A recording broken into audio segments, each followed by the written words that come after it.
Grace Kelly arrived in Monaco on the 19th of April 1956, aboard the SS Constitution, standing on the deck in a large-brimmed hat, while photographers filled every available boat in the harbor. The images went around the world. She was 26 years old, the most photographed woman in America, an Academy Award winner who had made 11 films in 4 years, and who was, by every measure the entertainment industry applied to such things, at the precise peak of what her career could become. She never made another film. The official story of what followed was the story the Palace of Monaco and Metro-Goldwyn-Mayer and the world press collaborated to produce across the years of her marriage, a story organized around the vocabulary of fairy tales and romantic destiny, around the idea of the actress who exchanged the artificial glamour of Hollywood for something more genuine and more lasting. The story was told so consistently and with such institutional force that it became, for most of the people who received it, simply what had happened. The girl from Philadelphia who became a movie star, who became a princess. The narrative had the clean shape of a story that was designed to have that shape. The marriage that the story described bore a specific and limited relationship to the marriage that Grace Kelly actually lived. The distance between the two marriages, between the story and the life, is the subject this account covers. It is assembled from the biographies that drew on the accounts of the people who were inside the Monaco years with Grace, from her own letters, in the portions that have been published, from the testimony of the friends she maintained contact with across the years of her marriage, and who have described, with a consistency across independent accounts, that gives those descriptions the weight of corroborated evidence, what she told them about her life inside the palace. What she told them was not the story the palace was telling. She told them she was lonely in a way that the specific geography of Monaco, a principality of less than 2 square kilometers, surrounded by France on 3 sides, and the Mediterranean on the 4th, made physical as well as emotional. She told them she was controlled in ways she had not anticipated when she accepted Rainier's proposal in late 1955, after a courtship of approximately 6 hours of actual time spent together. She told them the palace was a place where the performance of royalty was the permanent condition rather than the occasional requirement, where the private self had no legitimate space because the institutional self's requirements filled every available hour and every available room. She told one friend, according to James Spada's biography published in 1987, and drawing on interviews with over 200 people who knew her, that Monaco was her prison. The prison had beautiful views. That was the specific cruelty of it. The Mediterranean light fell on the terrace of the palace in a way that photographers spent careers attempting to capture. The social world of Monaco in the 1960s and 70s was the social world of European wealth and title at its most concentrated and most polished. Grace wore the clothes and attended the events and presided over the galas and appeared, to everyone outside the marriage and to many inside it, to be exactly what the story required her to be. She was also, across those same years, a woman who attempted multiple times to return to the career that had defined her adult life before Monaco, who was blocked from doing so through a combination of her husband's jealousy and the palace's assessment of the publicity risks involved, who watched her professional identity recede across the years until the specific skills and the specific capacity for creative work that had made her remarkable became things she had once been capable of, rather than things she was currently doing. The recession of the professional self was documented in what she said to the people she trusted, in letters that carry the specific emotional texture of someone describing a loss that the world around her refused to acknowledge as a loss because the world was too invested in the story it had decided her life represented. The story was the fairy tale. The fairy tale required the actress to have found something better than acting, something more real and more permanent than the artificial light of studio sets. The fairy tale's requirements meant that the actual cost of Grace Kelly's marriage to Prince Rainier III of Monaco was a cost the story could not accommodate, and the cost went undescribed in the public account of the marriage for most of the years of its duration. What the marriage actually contained, assembled from the documented accounts of the people who were inside it, or adjacent to it, across the 26 years between April 1956 and September 1982, is what this account describes. The description is darker than the fairy tale. It was always going to be darker than the fairy tale. because the fairy tale was produced by people with specific interests in its production, and the interests were not Grace Kelly's interests. They were rarely Grace Kelly's interests. Across the years that followed her arrival on that ship in Monaco harbor, standing on the deck in the large-brimmed hat, while the photographers filled the boats below her. She was 26 years old, and she was sailing into a life she did not yet fully understand. By the time she understood it, leaving was no longer an option the world would permit her. If you're enjoying this story so far, don't forget to hit the like button and subscribe. Drop a comment telling me where in the world you're watching from. I love hearing from you. The meeting that produced the marriage took place on the 6th of May 1955 in the Palace of Monaco, in circumstances that both participants later described in the romantic vocabulary that the circumstances required of them publicly, and that neither of them privately found adequate to describe what the meeting had actually been. Grace Kelly was in Cannes for the film festival.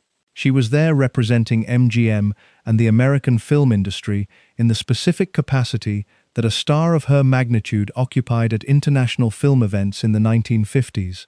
The capacity of the institution's most valuable public asset, deployed in a context where the asset's visibility produced returns for the institution rather than for the asset. She had won the Academy Award for Best Actress in March of that year for The Country Girl.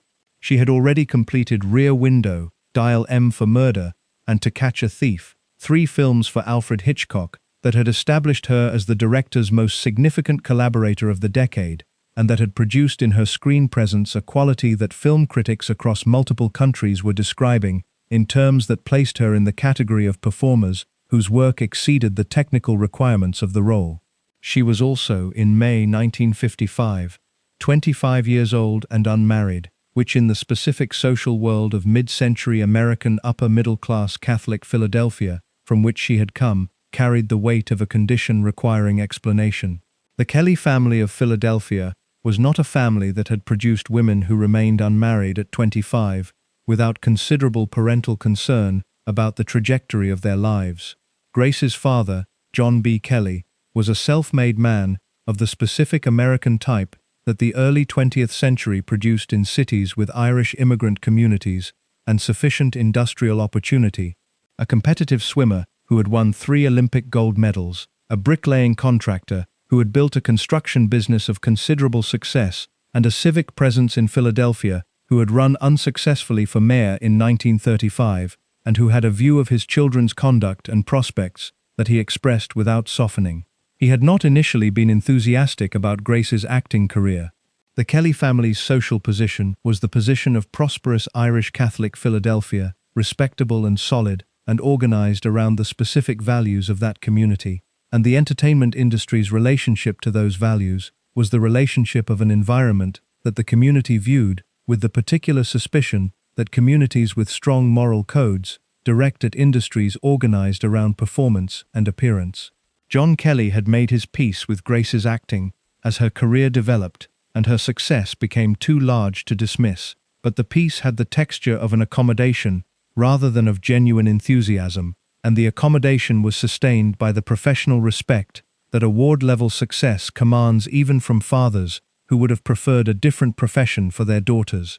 Prince Rainier Louis-Henri Maxence Bertrand Grimaldi was 32 years old in May 1955 and had ruled the Principality of Monaco since July 1949, when he assumed the throne at the age of 26, following the death of his grandfather, Prince Louis II. The principality he had inherited was a small state with a complicated constitutional position, a gambling economy organized around the Casino de Monte Carlo, and a specific legal obligation that the Grimaldi family had been managing since the Treaty of 1861 established Monaco's relationship with France. The treaty's provisions, and the subsequent agreements that had modified and extended those provisions across the decades of the 20th century, included arrangements governing what happened to Monaco's sovereignty if the reigning prince died without a legitimate heir. The arrangements were not favorable to Monaco's continued independence in those circumstances, and by 1955, Rainier had been ruling for 6 years without producing an heir, which meant that the succession question was present in the principality's political consciousness with the specific urgency that a small state's survival produces in the people responsible for managing it. He needed to marry. He needed to produce an heir. The woman he married needed to be someone whose background and whose public profile were compatible with the requirements of a royal marriage and with the specific demands of Monaco's position as a principality whose economy was substantially organized around attracting wealthy visitors and the international publicity that high-profile social events generated. The woman needed, in the institutional calculus that governed the search for her, to bring something to Monaco beyond the capacity to bear children. The meeting was arranged through a set of circumstances whose exact provenance has been described differently in different accounts, but whose broad outline is consistent across the biographies and the contemporary accounts of the people involved in its organization. The Cannes Film Festival provided the context. A French film magazine called Paris Match was involved in the arrangement. The American consul in Monaco, a man named James Donahue according to some accounts, was involved in facilitating the visit. Grace's initial response to the proposed visit to the palace, according to people who were with her at Cannes at the time, was resistance. She was at the festival in a professional capacity, and a visit to the Monaco Palace for a photographic session was an addition to a schedule that was already managed with the intensity that major film festival appearances require. The visit was being organized partly as a publicity event for Paris Match, which was covering the festival and which had identified the combination of American film star and European prince as the kind of photographic opportunity that sells magazines in multiple markets simultaneously. She went. The photographs were taken.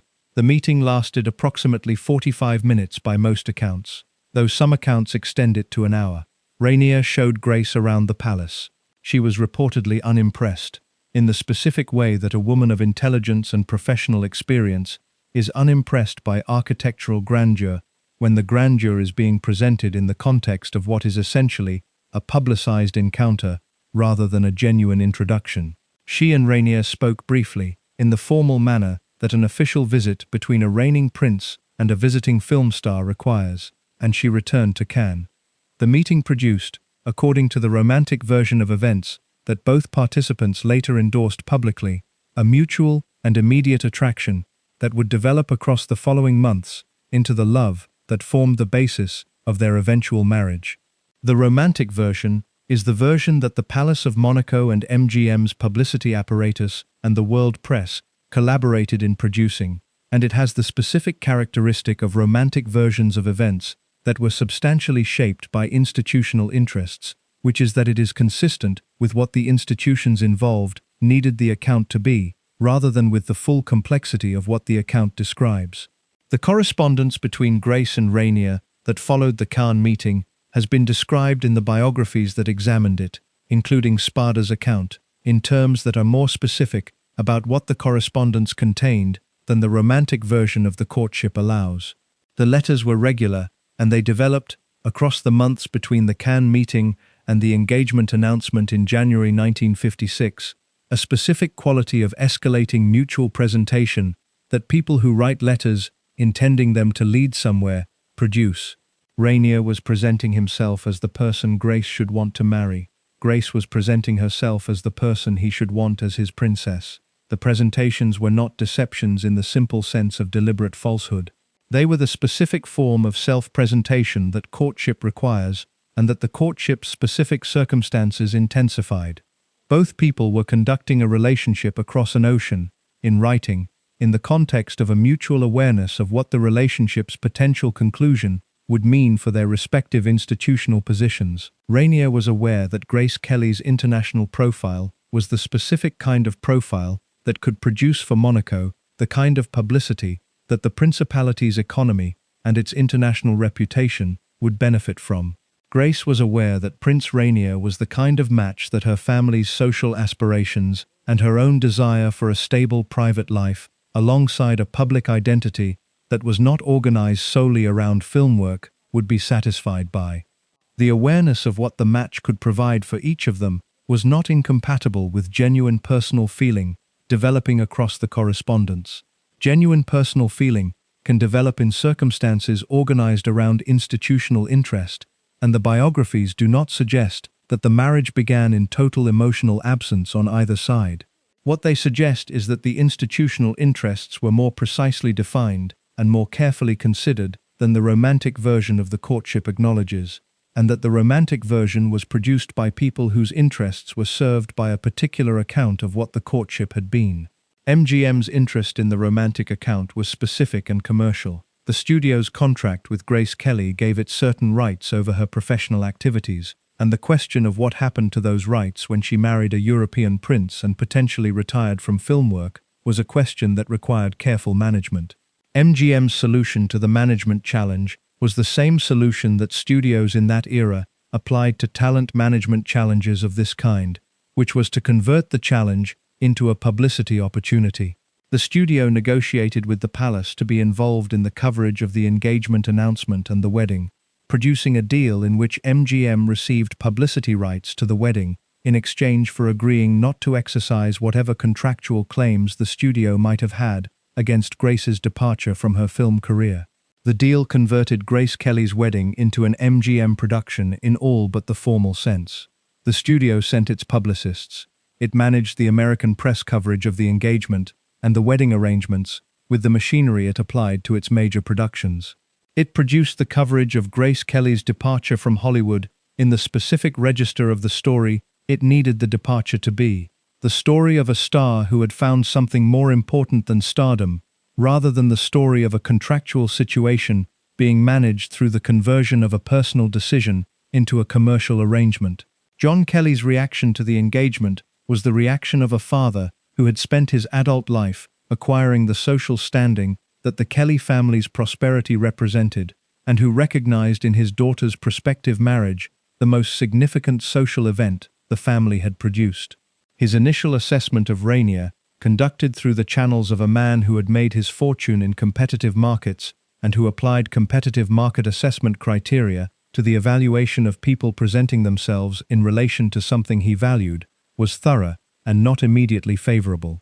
He had inquiries made about Rainier's background and conduct, and the inquiries returned information about aspects of the prince's personal history that gave Kelly reasons for the specific kind of paternal concern that fathers with daughters entertain when they are examining the character of the men who want to marry them.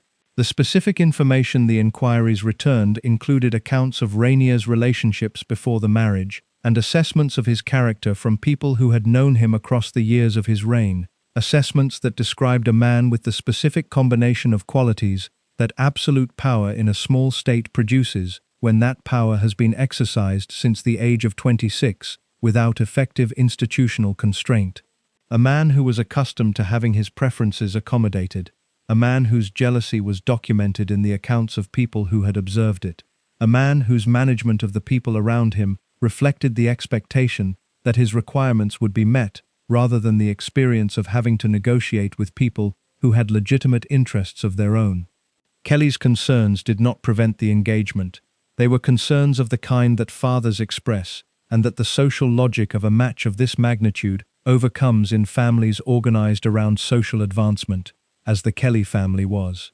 The Kelly family's relationship with social advancement was the relationship of people who had worked to acquire it and who understood its currency well enough to recognize that Grace's marriage to a European prince represented a form of social capital that no other match available to her in Philadelphia or New York or Hollywood could have provided. The marriage contract that was negotiated between the Kelly family and the Palace of Monaco in the weeks between the engagement announcement and the wedding was a document whose specific provisions told something about how both parties understood what the marriage was for, beyond the romantic account that the public presentation required. The contract included a dowry of $2 million from John Kelly, a sum that the biographies consistently cite and that placed the financial dimension of the arrangement in a form that the transactional account of the marriage requires to be acknowledged. A dowry of $2 million in 1956 was a sum of sufficient size to be a significant financial commitment by any measure. Its presence in the marriage contract was consistent with European aristocratic marriage traditions, in which financial arrangements between families were a standard component of the agreements surrounding dynastic matches. It was also, in the American context in which the Kelly family existed and in which the marriage was being observed by the American press, a specific and somewhat startling fact about the nature of the arrangement, because American cultural assumptions about romantic marriage had by 1956 largely displaced the European tradition of the dowry as a legitimate component of a marriage agreement. John Kelly paid the dowry. His reaction to paying it was described by people who knew him as the reaction of a competitive man who found the requirement irritating, but who understood that the irritation was the cost of the arrangement, and that the arrangement's value exceeded the irritation's cost. Grace Kelly was also required, before the civil ceremony that preceded the religious wedding, to submit to a medical examination conducted by Rainier's physician. The examination's purpose was the assessment of her capacity to bear children, which was the dynastic requirement that the marriage was specifically designed to address. The examination was the most direct formal acknowledgement in the marriage's official architecture of the specific function that Grace Kelly was being asked to fill in the arrangement, the function of producing an heir for the Grimaldi succession. She submitted to the examination. The examination confirmed the palace's doctor's satisfaction with her physical capacity for the purpose the examination assessed. The civil ceremony took place on April 18, 1956. The religious ceremony took place the following day, the 19th of April, in the Cathedral of St. Nicholas in Monaco, in a ceremony attended by approximately 600 guests and covered by MGM's cameras and by press photographers from across the world. The coverage produced some of the most widely distributed photographs of a wedding in the 20th century. Grace Kelly's gown, designed by Helen Rose of MGM's costume department and paid for by the studio, was made of 25 yards of silk taffeta and 100 yards of silk net, and required 6 weeks of work by 30 seamstresses. The dress was, like most of the elements of the wedding's visual presentation, the product of MGM's professional apparatus applied to a personal event whose visual requirements MGM had the expertise and the commercial interest to manage. The vows were made in French and in Latin. Grace Kelly's French was adequate for the ceremony's requirements, having been developed across the months of engagement when it became clear that her life in Monaco would require the language. Rainier's English was sufficient for the relationship's private communication, having been educated partly in England and having maintained contact with English-speaking people across his adult life. The 600 guests in the cathedral included European royalty, Hollywood figures, social figures from across the Atlantic world, and the members of the Grimaldi extended family, whose relationship with the new Princess of Monaco would develop across the years of her marriage in the specific ways that family relationships develop when a family's head has married someone the family did not select and does not yet know. The press coverage of the wedding reached an estimated 30 million people through the filmed coverage that MGM distributed and the photographic coverage that wire services carried to publications across the world. The coverage produced the specific reception that it was designed to produce, a global confirmation of the fairy tale account of the match, the romantic story of the actress and the prince, the union of Hollywood and European royalty, the girl from Philadelphia who had become the most famous woman in the world. The specific transaction that had produced the wedding, the dowry and the medical examination, and the MGM deal, and the mutual institutional interests that each party brought to the arrangement, was not the subject of the coverage. The coverage was organized around the fairy tale, because the fairy tale was what the institutional interests of every party to the arrangement required the coverage to describe. Grace Kelly's own account of what she was feeling on the 19th of April 1956 is not available in any direct form from that date. Her letters from the period preceding the wedding, in the portions that have been published and cited in the biographies, describe a person managing a major life transition with the combination of genuine excitement about its possibilities and genuine apprehension about its requirements, that a person of intelligence and self-awareness would feel when entering an arrangement as specific and as consequential as the one she was entering. The apprehension was real. The people who knew her well, and who have spoken about her state of mind in the months before the wedding, describe a woman who was moving toward the marriage with awareness of what she was exchanging for what she was gaining, and who was making the calculation that the gaining was worth the exchange, but who was making the calculation from a position of incomplete information about what the gaining would actually require and what the exchange would actually cost.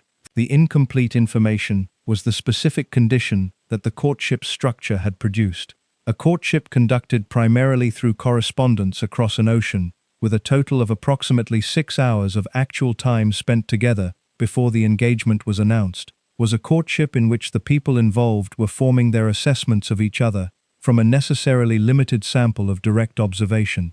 The limitations were not unusual for the era's conventions around courtship and engagement, which permitted a much smaller quantity of direct observation before commitment than the conventions that had replaced them by the time the biographies examining the marriage were written.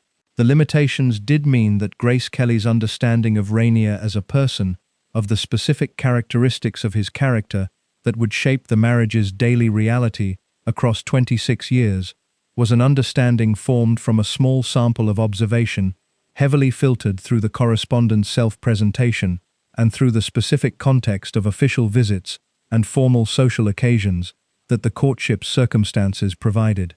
She had not seen him in an ordinary domestic moment. She had not seen him when he was not performing the role that a reigning prince performs in the presence of a woman he is attempting to marry. She had not seen him angry or jealous or exercising the authority over the people around him that 6 years of ruling a small principality in which his preferences determined the terms of most of the interactions he participated in had made into the natural mode of his engagement with the world. The marriage would show her all of those things.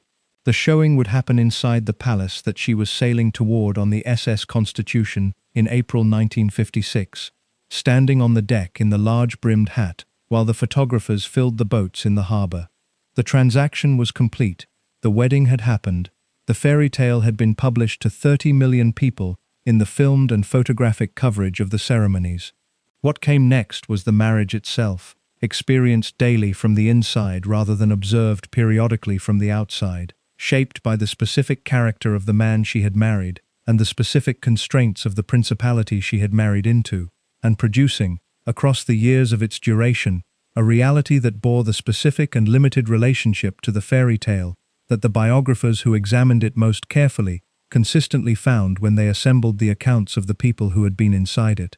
The accounts are the evidence. The evidence assembles into a picture of a marriage that the fairy tale account was produced to prevent from being the dominant public understanding of what Grace Kelly's life in Monaco had been. The picture begins with the cage. Monaco is 1.97 square kilometers. That measurement appears in geographical references to the principality with the consistency of a fact that the people who cite it find striking, and the striking quality of the measurement is specific. 1.97 square kilometers is the size of a moderately large urban park. Central Park in Manhattan is 3.4 square kilometers. The principality that Grace Kelly moved into in April 1956 was smaller than the park she had walked through on the way to the acting classes she took in New York in the years before Hollywood. The physical smallness was not simply a geographical fact. It was an operational condition of daily life in the principality that shaped everything about what Grace's existence there would be, in ways that the fairy tale account of her marriage had no language for describing and no interest in describing. You cannot leave a space of 1.97 square kilometers without leaving it entirely, which means you cannot take a walk that is genuinely private, cannot go somewhere that is not Monaco without the formal apparatus that the Princess of Monaco's movements required, cannot exist in the ordinary human condition of being in a place where no one knows who you are. The people of Monaco knew who she was before she arrived. They had been told, through the palace's communications about the marriage and through the global press coverage of the wedding, exactly who Grace Kelly was and what her arrival meant for their principality. They received her with the specific attention that small communities give to prominent arrivals, an attention that is warm in its collective expression and suffocating in its daily operation, because the attention does not stop. There is no day, in a space of 1.97 square kilometers, when the prominent person is not noticed, when the walk to the market, or the drive to the garden, or the appearance at the local restaurant is not an event observed and discussed and reported on in the specific way that small communities report on the movements of people they have decided matter. Grace had been famous before Monaco. Her fame in America was the fame of a film star, which is a specific kind of fame organized around appearances and performances and public events, with intervals of genuine privacy in between. You could be Grace Kelly in Hollywood and still drive to the grocery store without consequence. You could visit friends in New York and have evenings that did not become items in the social columns. The fame had its intrusive dimensions, the photographers at premieres, and the fan mail, and the studio publicity requirements, but it had intervals of ordinary existence that the fame did not colonize. Monaco colonized the intervals. The principality had no space in which the intervals could exist, and the palace had no culture in which the intervals were considered necessary or legitimate. The Princess of Monaco was a public figure whose public function was the permanent condition of her existence, rather than the scheduled dimension of a life that had other dimensions alongside it. The appearances at official events and charitable galas and civic ceremonies were not the occasions on which Grace performed a public role. They were the occasions on which the performance's requirements were most formally structured. The performance's actual operation was continuous, shaping how she dressed when she left the palace for any purpose, and who she could be seen with, and what she could say in any context, where her words might reach beyond the person she was addressing. James Spada's biography, drawing on interviews with the people who visited Grace in Monaco across the years of her marriage, describes the experience of those visits in terms that are consistent across the different people who provided accounts to Spada across his research. The friends who came from America, from the acting world and from the social world she had inhabited before Monaco, describe arriving to find someone who was the person they knew, and simultaneously someone who was managing the presentation of that person to the institutional environment she was in. The management was not cynical performance. It was the adapted behavior of someone who had learned what the environment permitted and what it did not, and who was conducting her friendships within those permissions rather than outside them. The permissions were specific, and their specificity was something the visitors who came with American assumptions about social freedom found disorienting. You could not simply arrive at the palace and spend time with Grace in the way that friends arrive at each other's homes and spend time together.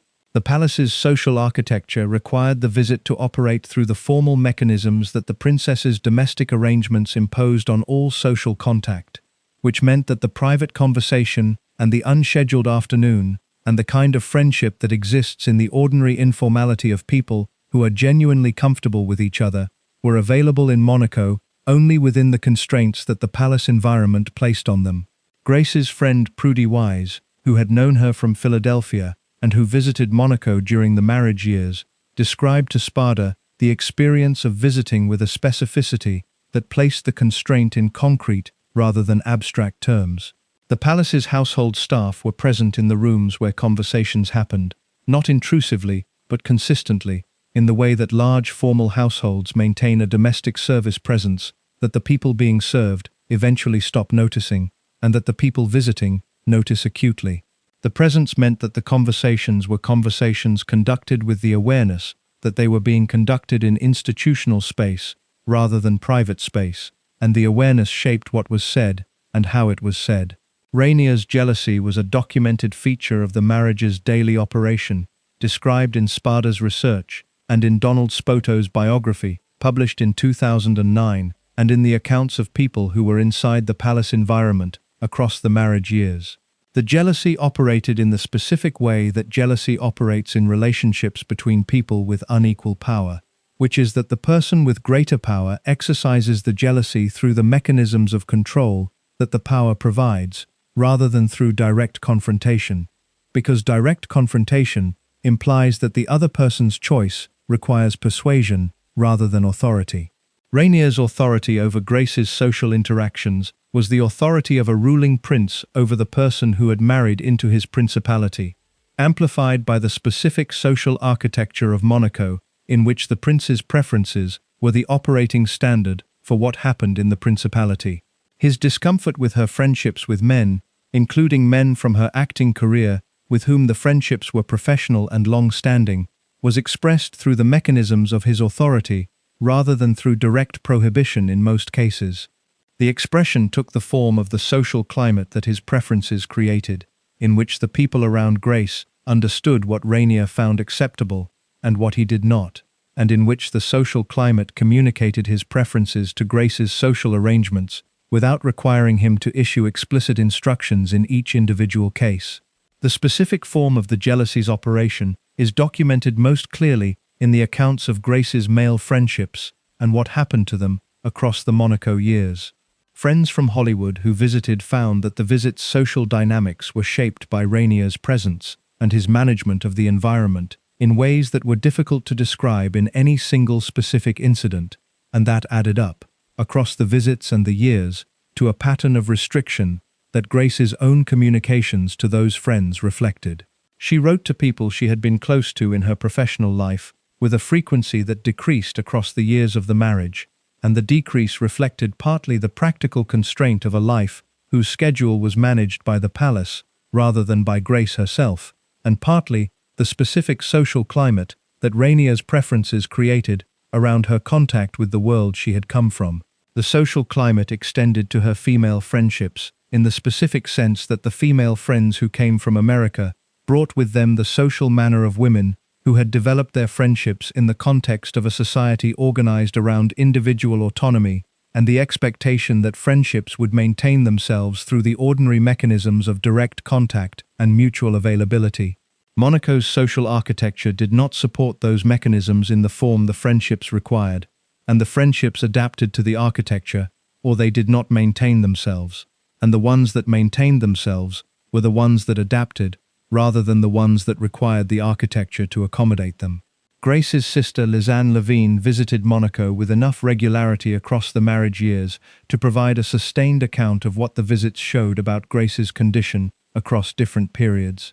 Lisanne's accounts, described in the biographies that drew on her testimony, track the specific changes in Grace across the years in terms that are more intimate than the accounts of the Hollywood friends, because the family relationship carried different access and different permission.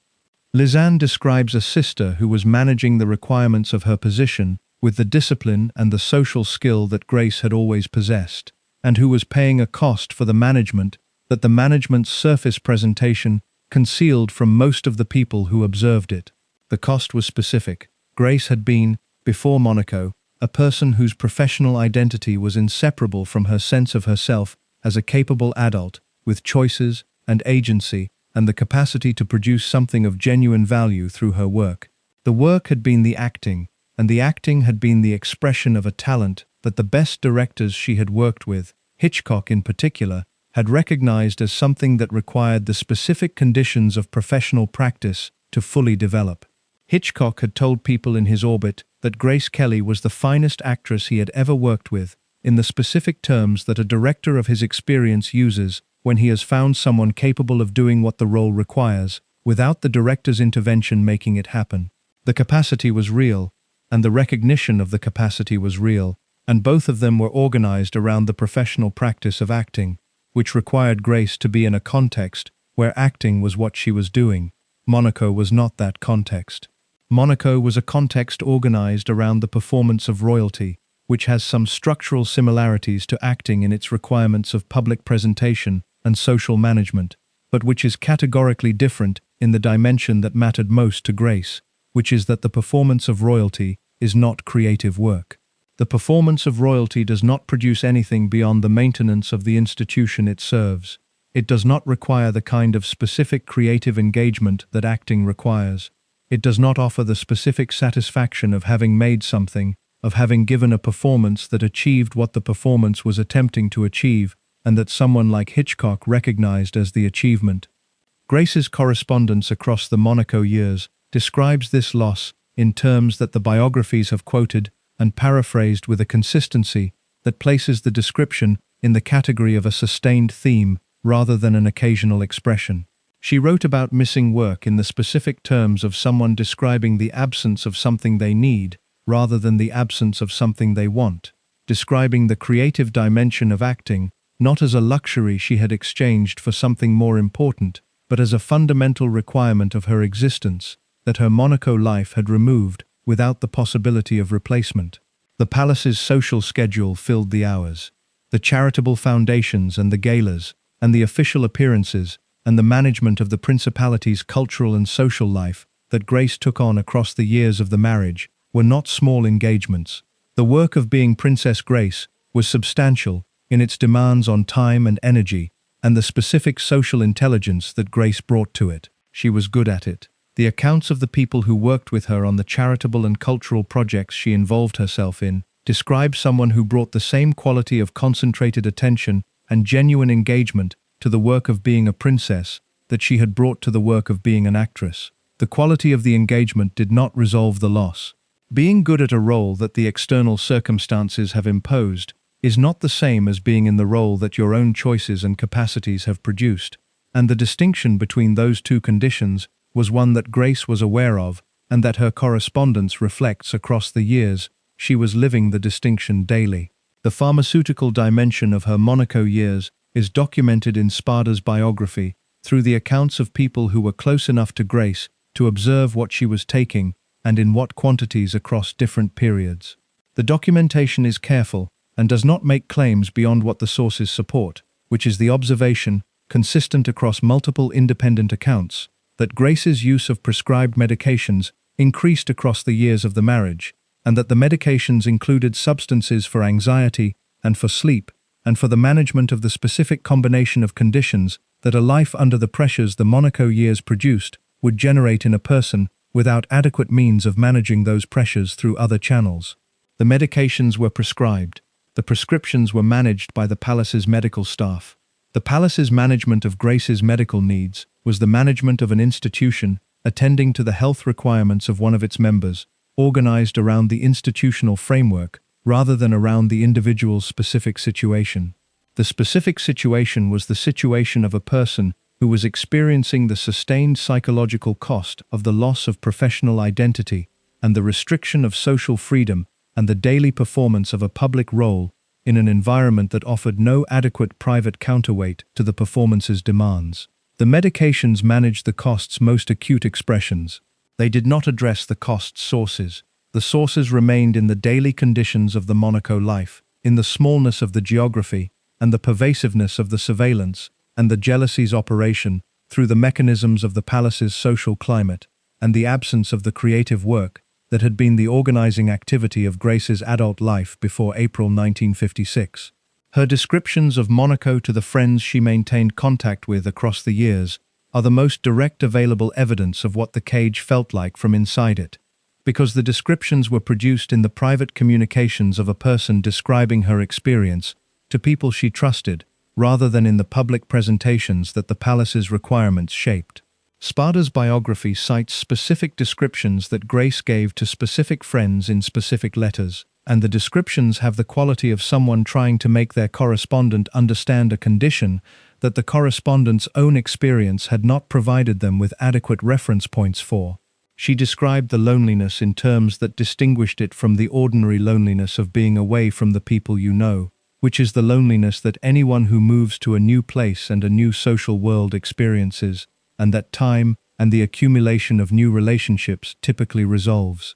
The loneliness she described was the loneliness of being in a place where the new relationships were all organized around her institutional position, rather than around her as a person, where the people who surrounded her were people whose engagement with her was filtered through the formal requirements of the court and the palace and the principality's social hierarchy, and where the private self that the friendships from before Monaco had known was not the self that Monaco's social architecture produced space for. The private self required privacy to exist, and privacy in Monaco required a deliberate construction of protected space that the principality's geography and the palace's social architecture made difficult to maintain.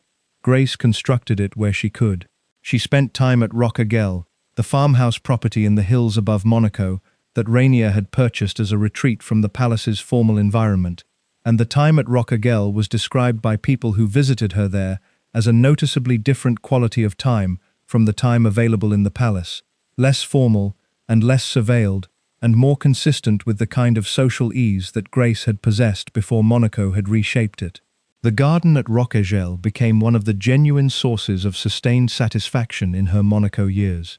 She developed a serious and committed engagement with it, learning the specific botanical knowledge that the garden required, and applying to the garden the quality of concentrated attention that she had applied to her acting work.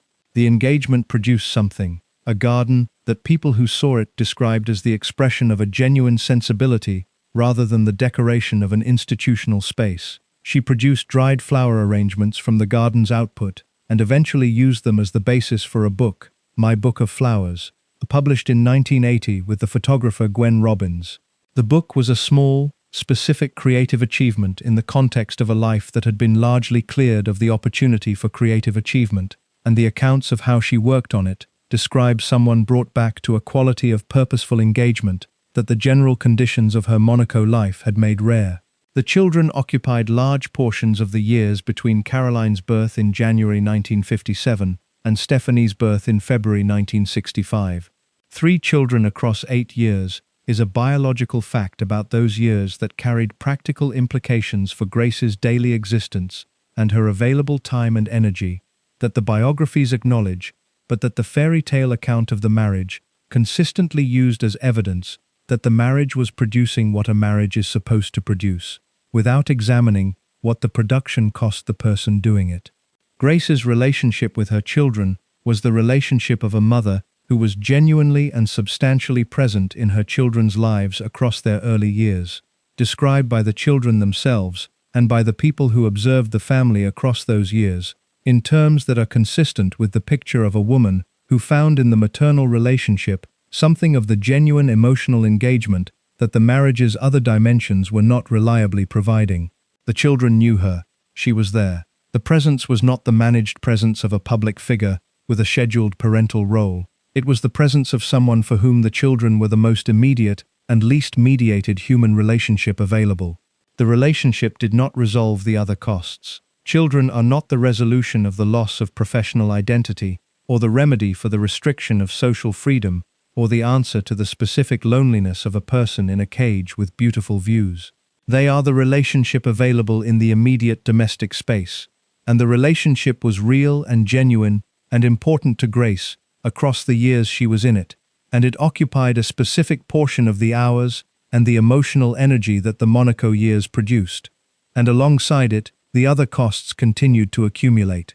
The accumulation was visible to the people who knew her well enough to see it. Visitors from America across the 1960s and 70s describe a woman who was presenting the public version of the marriage and the Monaco life, with sustained professional competence, and who was, in the private moments that the visits occasionally provided, describing something different from the public version, in terms specific enough to make clear the difference was substantial. The difference was between the fairy tale and the cage. The fairy tale was for the public and the palace and the institutional requirements that the marriage served. The cage was for Grace, daily, in the 1.97 square kilometers of the principality that she had sailed into in April 1956, and that she would not fully leave again until September 1982. What she lost inside it is the account that the fairy tale was produced to prevent from being told. The professional identity, the social freedom, the creative work, the privacy, the ordinary human condition of being in a place where no one is watching you because you have not been made into a symbol that the people around you need you to remain. The loss accumulated across 26 years. The accumulation is documented in the accounts of the people who were adjacent to it, in the letters that have been published and quoted, in the consistent description that the independent witnesses provided to the biographers who examined what the marriage had actually contained. The documentation is not the fairy tale, it is the account that the people inside the marriage, and closest to it, consistently provided when they described what they had seen. The man at the center of the cage's construction is the subject that the following part of this account addresses, because the cage was not a consequence of Monaco's geography alone, or of the palace's social architecture alone, or of the formal requirements of the Princess of Monaco's public role alone. Those things were the cage's walls. The man who built the walls and managed the terms on which they could be approached was Prince Rainier, and understanding the cage requires understanding who Rainier actually was, behind the public presentation of the charming European prince that the fairy tale required, and that the courtship's 6 hours of direct observation had not been sufficient time to see past. Rainier Louis-Henri Maxence Bertrand Grimaldi was born on the 31st of May, 1923, in the Palace of Monaco, the son of Princess Charlotte of Monaco and Prince Pierre de Polignac. The circumstances of his parents' marriage were the circumstances that dynastic marriages of the early 20th century produced, when the institutional requirements of a succession were more carefully considered than the personal compatibility of the people being joined to serve that succession. Charlotte was the designated heir to the Monegasque throne, legitimized by her grandfather Prince Albert I, after being born outside of marriage. Pierre de Polignac was a French nobleman, chosen for Charlotte because he could produce a male heir, and because the match was institutionally acceptable to the parties, who had authority over Monaco's dynastic arrangements. The marriage was a failure in every dimension that a marriage can fail while continuing to produce children. Charlotte and Pierre separated when Rainier was approximately 6 years old. The separation was not clean in the emotional sense that separations between parents of young children are rarely clean, and it was not clean in the institutional sense because the palace remained the operational environment of both children's upbringing, regardless of the condition of the marriage that had produced them. Rainier grew up inside a family structure that had ceased to function as a family while maintaining the architectural requirements of one, in a palace where the institutional performance continued and the private reality was something different from the institutional performance.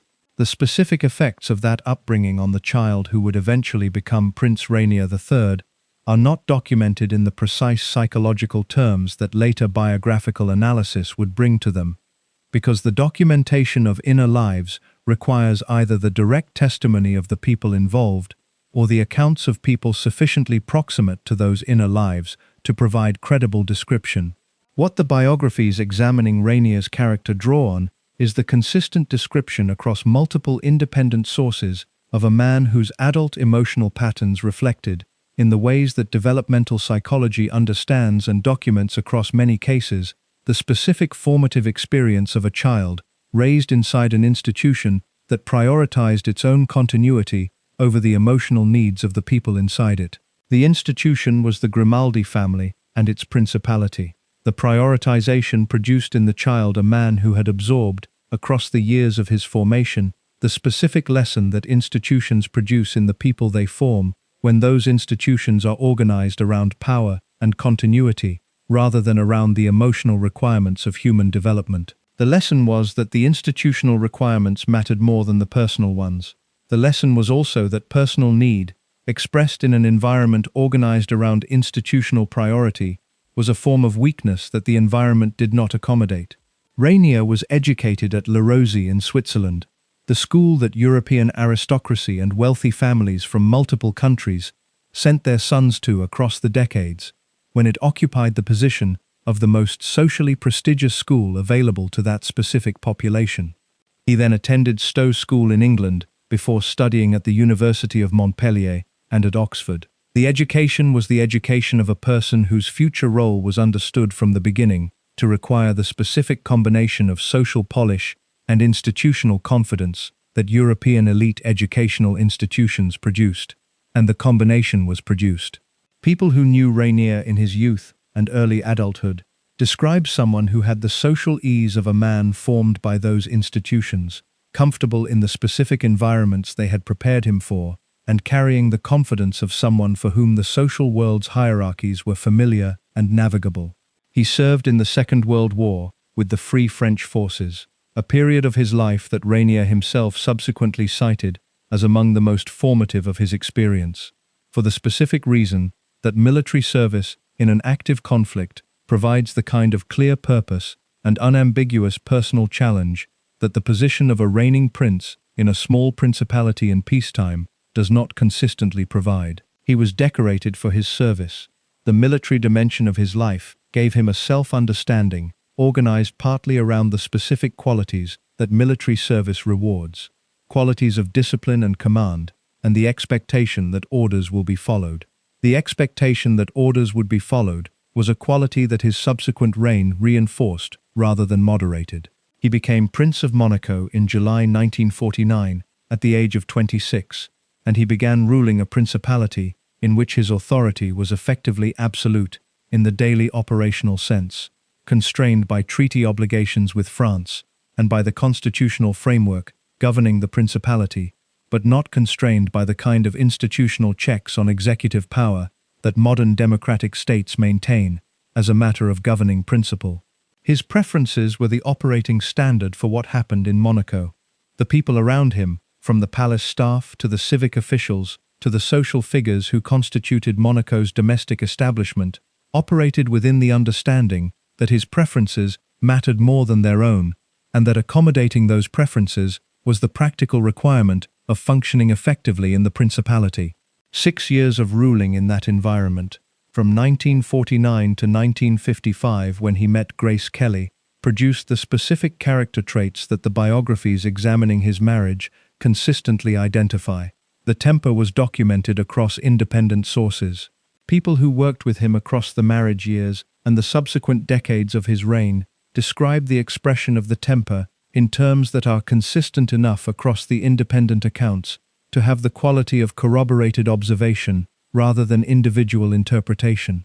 He could become angry with a speed that the people around him found difficult to anticipate, and with an intensity that the people who experienced it remembered clearly enough to describe in specific terms to the biographers who interviewed them. The jealousy was documented with the same consistency.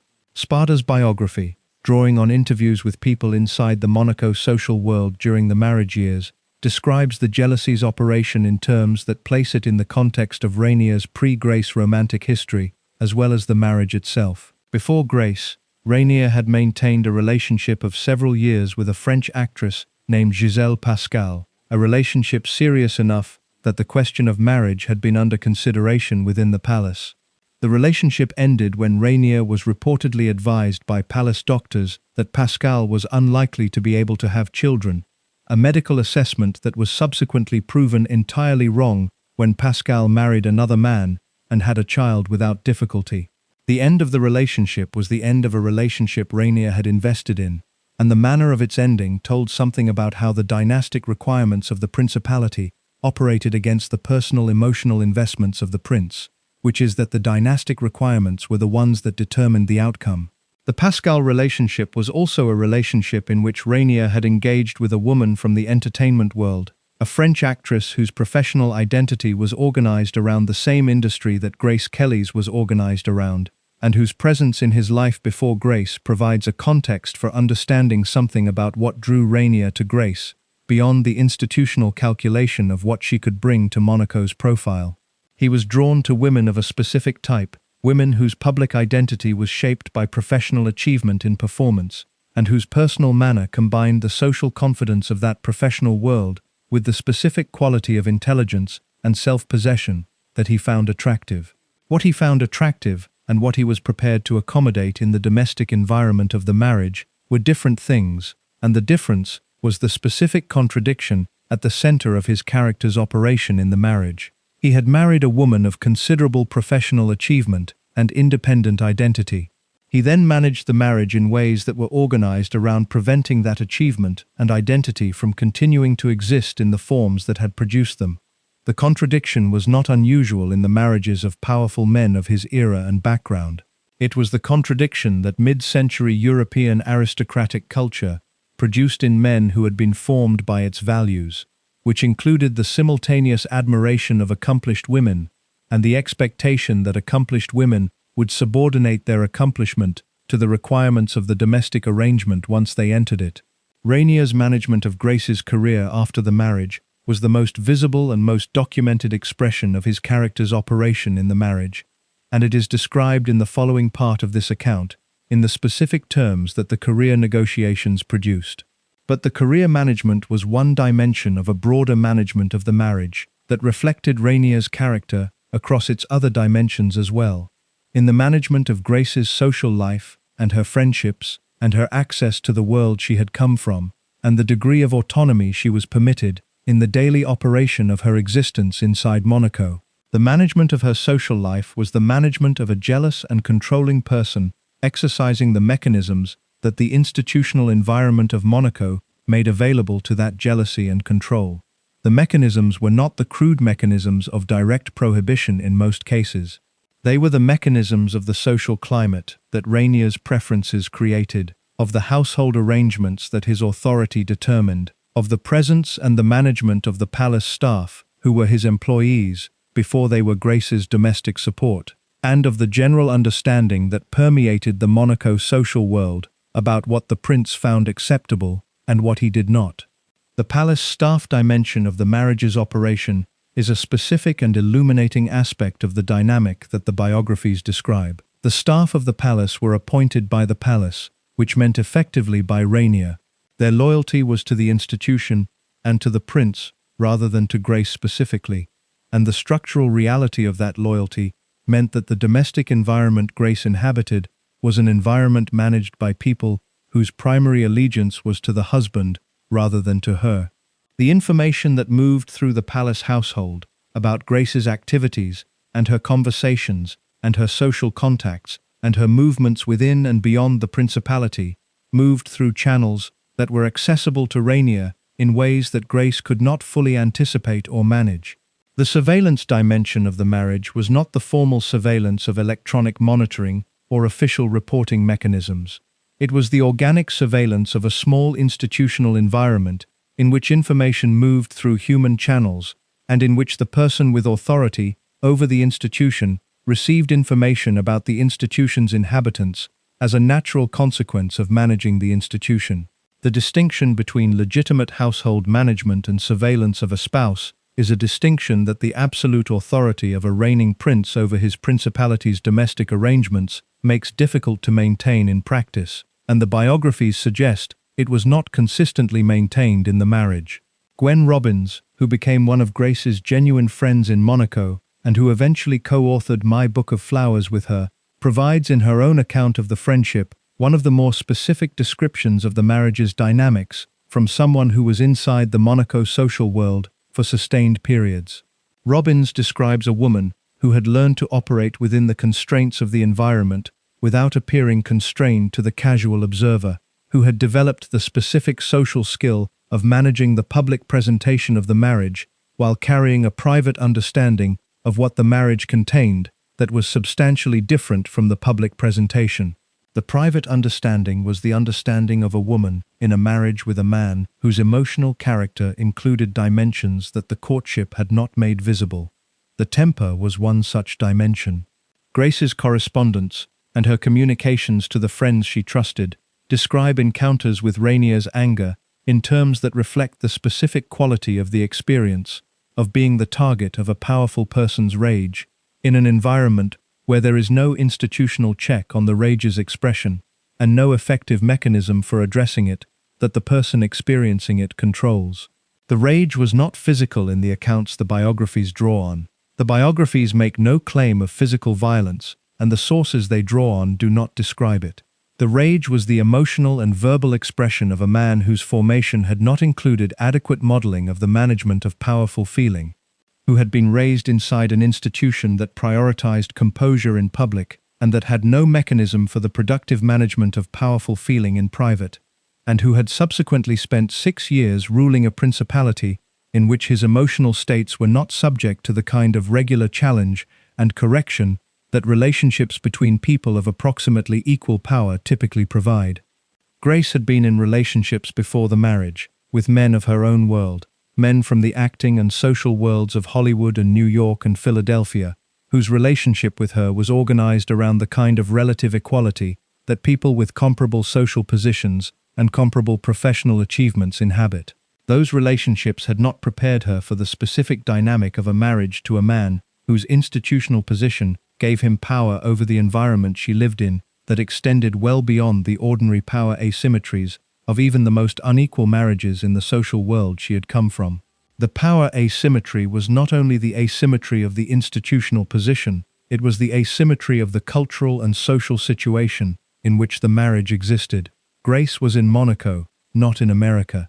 The social network, the family connections, the professional relationships, the civic infrastructure, the cultural institutions, the legal framework, all of the external systems that people draw on when a marriage is not functioning as it should, were systems Grace did not have access to in Monaco in the form she would have had access to them in the country she had come from. She was in a foreign country whose official language was French, whose social world was organized around a small aristocratic and wealthy community with its own established hierarchies and its own understanding of where the newcomer stood in relation to those hierarchies, and whose prince was the person she was married to. The specific isolation that those conditions produced was the isolation that the biographies document across the accounts of the people who observed it from outside, and the communications from Grace herself that have been preserved. It was the isolation of someone cut off from the systems of support that their own life had built, living inside a foreign institution's management of their existence, without the ordinary mechanisms of exit and redress that people in difficult marriages in their home countries typically have available to them. Exit was not a practical option in ways that the fairy tale's account of the marriage made it impossible to acknowledge. A princess of Monaco could not divorce and remain a princess of Monaco.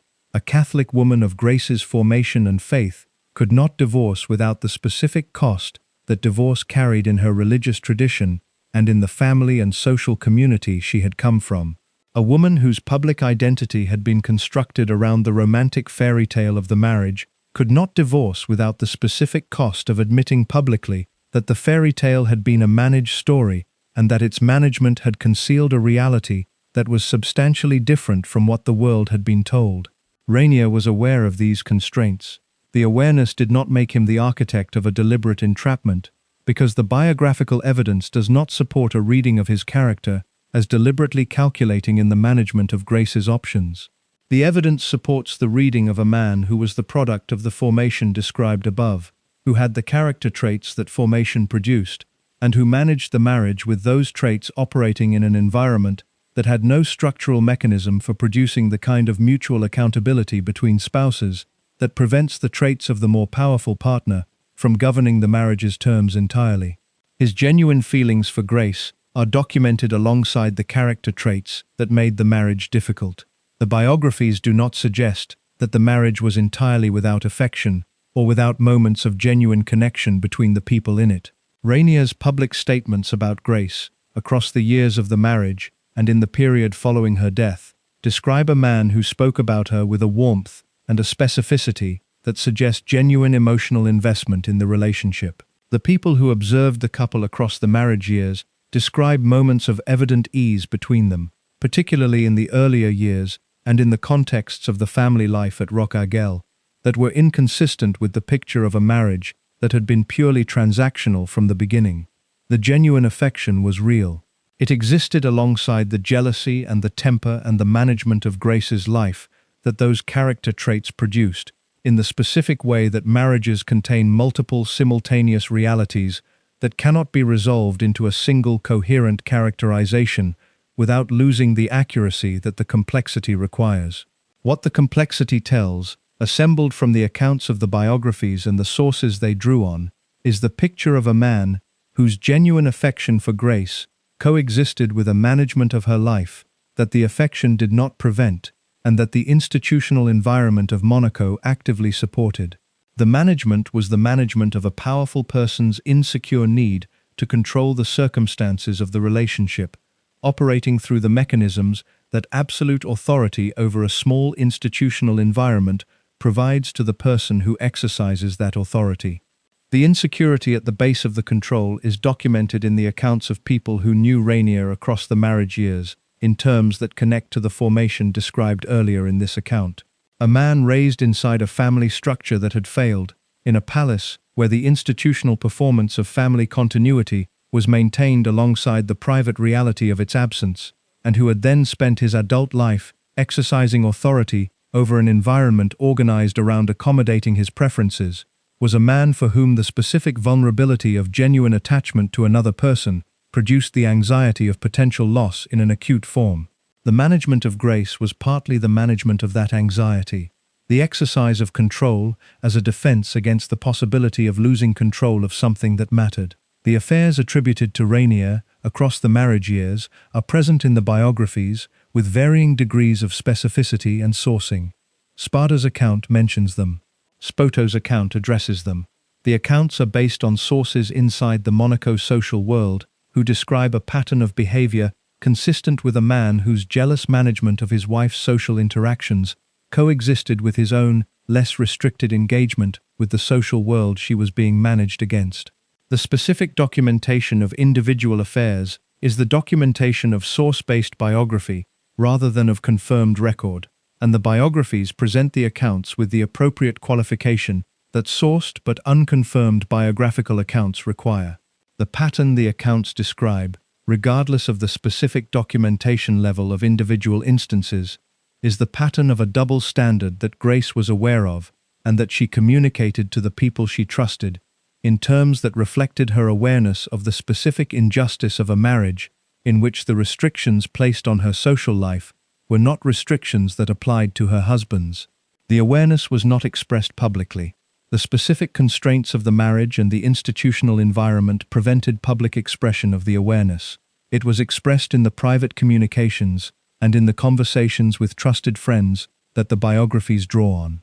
Rainier's management of Monaco as a principality across the decades of his reign produced genuine achievements that the biographical accounts of his character do not require dismissing.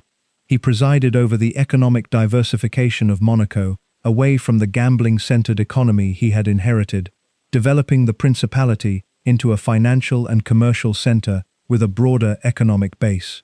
He managed the relationship with France through periods of genuine tension, particularly in the early 1960s, when Charles de Gaulle's government applied fiscal pressure to Monaco that threatened the principality's fiscal arrangements, with sufficient diplomatic skill to preserve Monaco's independence and its preferential tax position. He built up Monaco's international profile through the cultural and social events that his marriage to Grace had made possible, in ways that the profile before the marriage had not supported. These achievements were real. They were the achievements of a man who had administrative ability and diplomatic intelligence and genuine commitment to the principality's survival and success across the 56 years of his reign. They are also achievements that the biographical accounts of his marriage's private operation are not required to treat as mitigating factors for the management of that marriage, because the administrative competence and the management of a marriage are different domains of conduct that can be simultaneously present in a person at different levels of adequacy. Rainier was administratively competent and difficult in the marriage.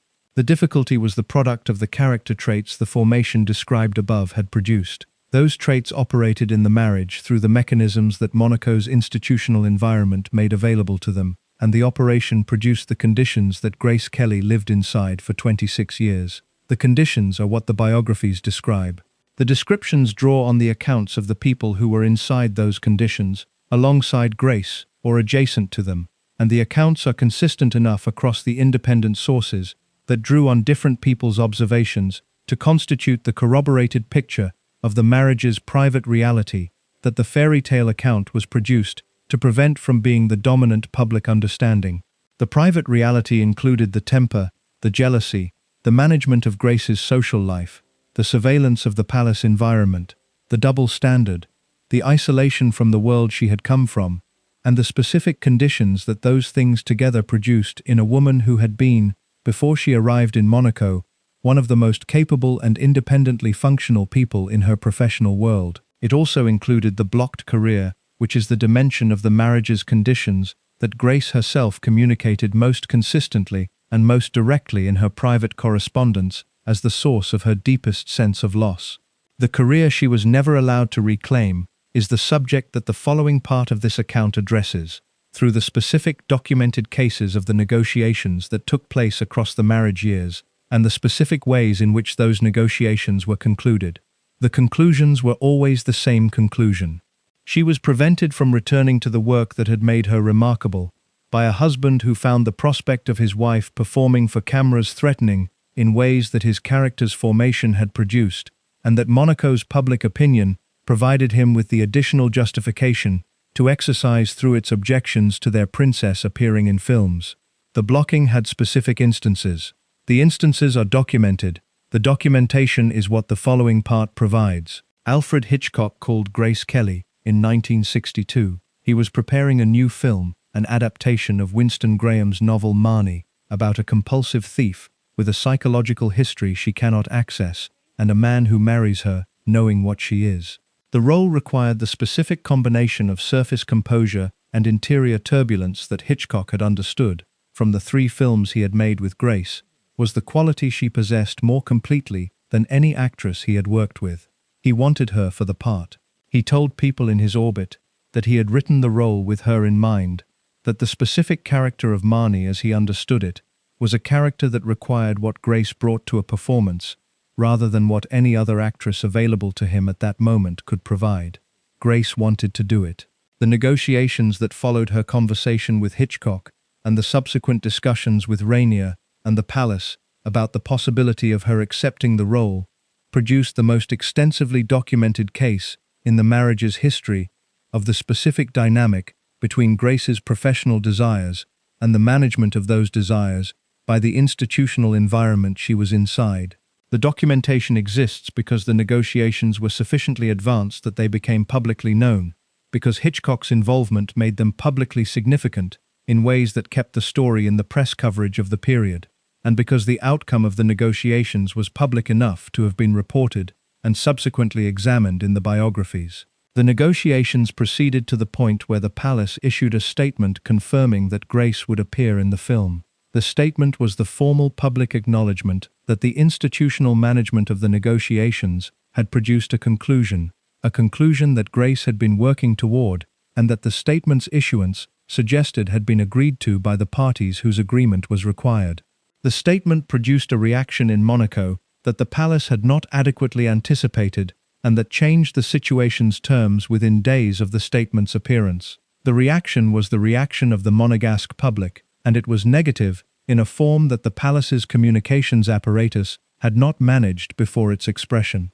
The people of Monaco communicated, through the channels available to them and through the social climate of a small principality where collective attitudes reached the palace's awareness quickly, that they found the prospect of their princess appearing in a Hitchcock film unacceptable. The specific grounds of the unacceptability varied in the accounts of it. Some objections were organized around the dignity of the princess's position and the incompatibility of film performance with the dignity the position required. Some were organized around the specific subject matter of Marnie, which the press descriptions of the role had presented in terms that emphasized the psychological and sexual dimensions of the character. Some were organized around the general principle that Monaco's princess should be fully present to her Monaco role, rather than dividing her attention between the principality and a Hollywood production. The public reaction gave Rainier the specific instrument that the palace's management of the situation had not previously had available, which was the ability to present the decision to block Grace's return to film as a response to public sentiment, rather than as an exercise of his personal authority over her professional choices. The distinction between those two framings of the same outcome is the distinction between a husband controlling his wife's career and a prince responding to his principality's expressed preferences about the conduct appropriate to their princess, and the distinction served the institutional management of the narrative about the decision in specific and useful ways. The film's cancellation was announced. Grace did not make Marnie. The role went to Tippi Hedren, with whom Hitchcock made the film in 1964, in an experience that Hedren has described across multiple accounts as involving a sustained pattern of controlling and harassing behavior by Hitchcock that the film industry's power dynamics of the era protected from effective challenge or redress. Whether Hitchcock's conduct toward Hedren reflected frustrations connected to Grace's unavailability, as some accounts have suggested, or was independent of the Grace situation, the outcome for Grace was the same. She had been at the threshold of returning to the work that had defined her adult professional life. The threshold was closed before she crossed it, and it would not open again in the same form. Hitchcock's reaction to the outcome was described by people close to him in terms that reflected genuine professional grief as well as personal disappointment. He had identified in Grace a specific capacity for screen performance that he had not found in the same combination in any other actress, and the capacity's unavailability to him after 1956 represented a loss in professional terms that he expressed privately in the years following the Marnie negotiations. He never worked with her again. The 3 films they had made together remained the body of work their collaboration had produced, completed before the marriage, before the cage.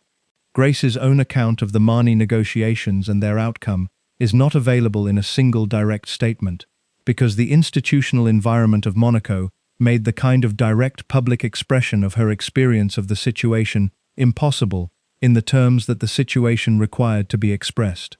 What exists is the record of what she communicated to the people she trusted in the private channels the institutional environment could not fully monitor, and the consistent account across those private communications was the account of a woman who had been very close to something she badly wanted, and had watched it be taken from her by the same mechanism that had taken the career itself. The mechanism was the same in the Marnie case as it had been in the general case of the career.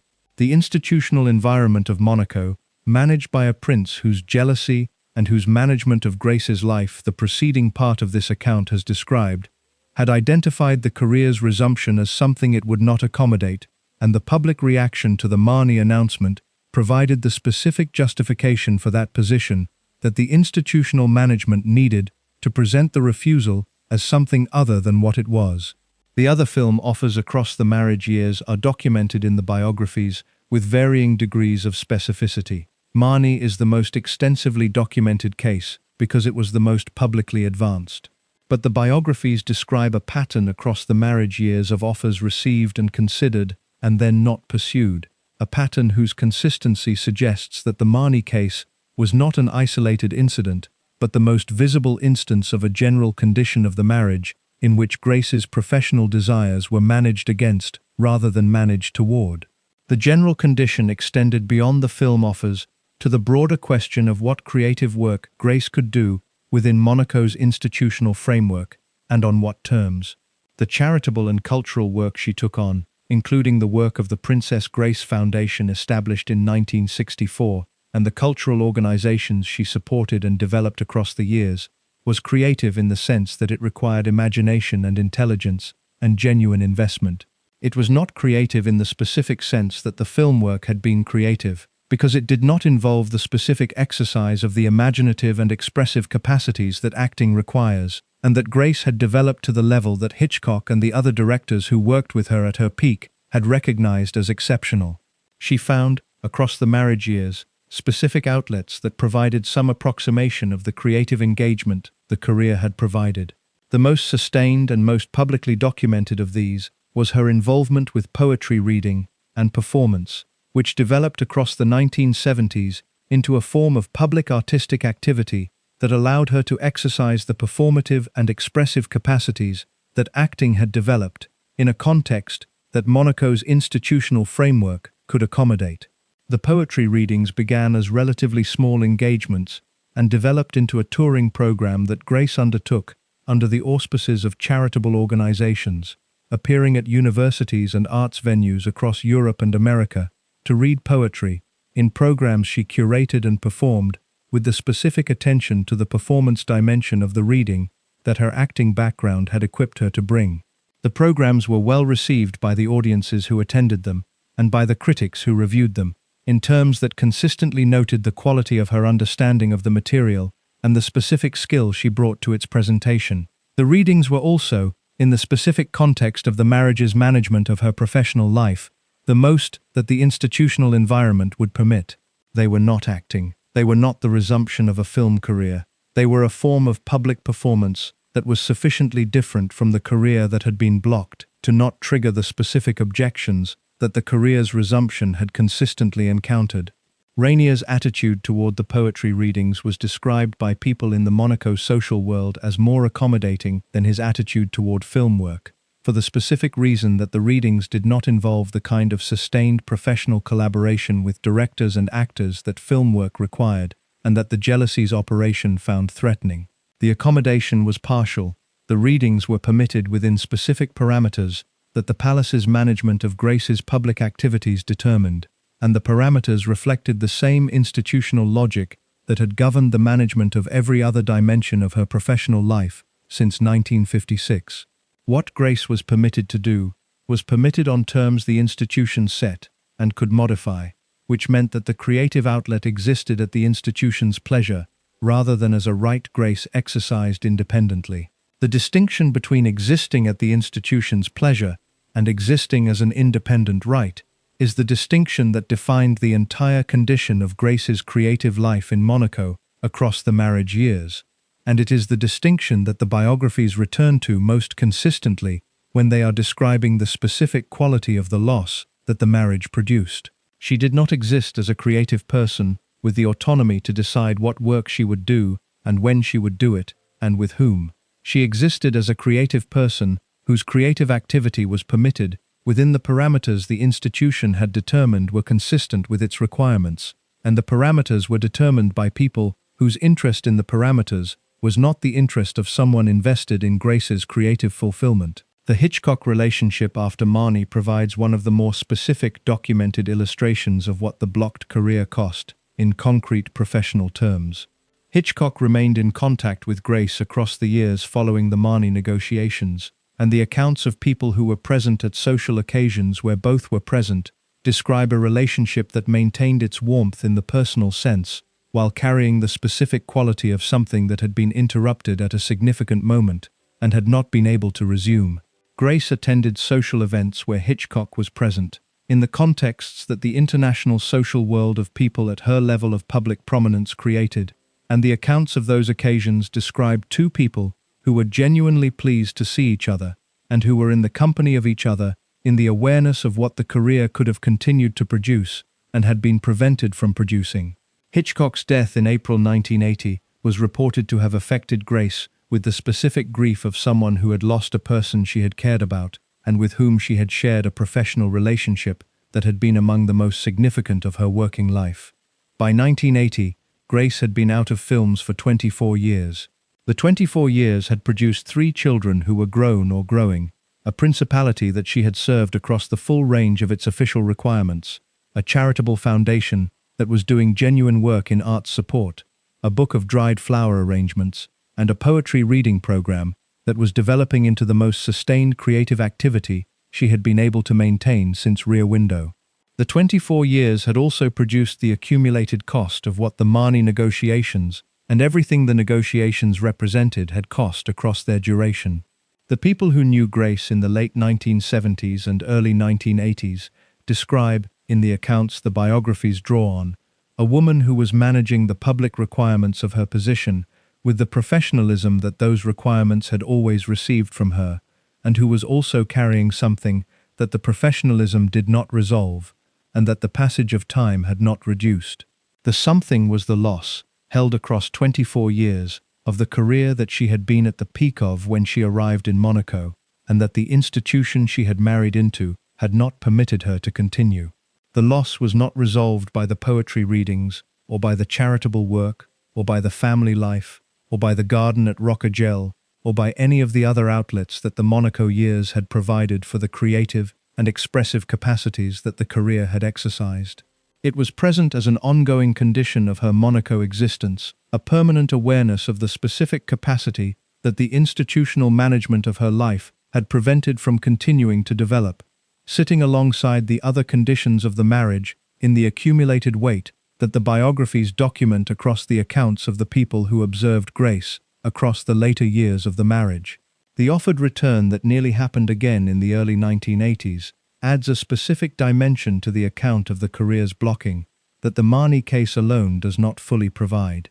In the period around 1981 and 1982, Grace was in discussions about appearing in a film that several sources in the biographies describe as something she was genuinely enthusiastic about, in a form that suggested the enthusiasm of someone who had maintained, across 25 years of blocked access to the career, a genuine desire to return to the work that was not merely nostalgic, but was organized around what the work could still provide in creative terms.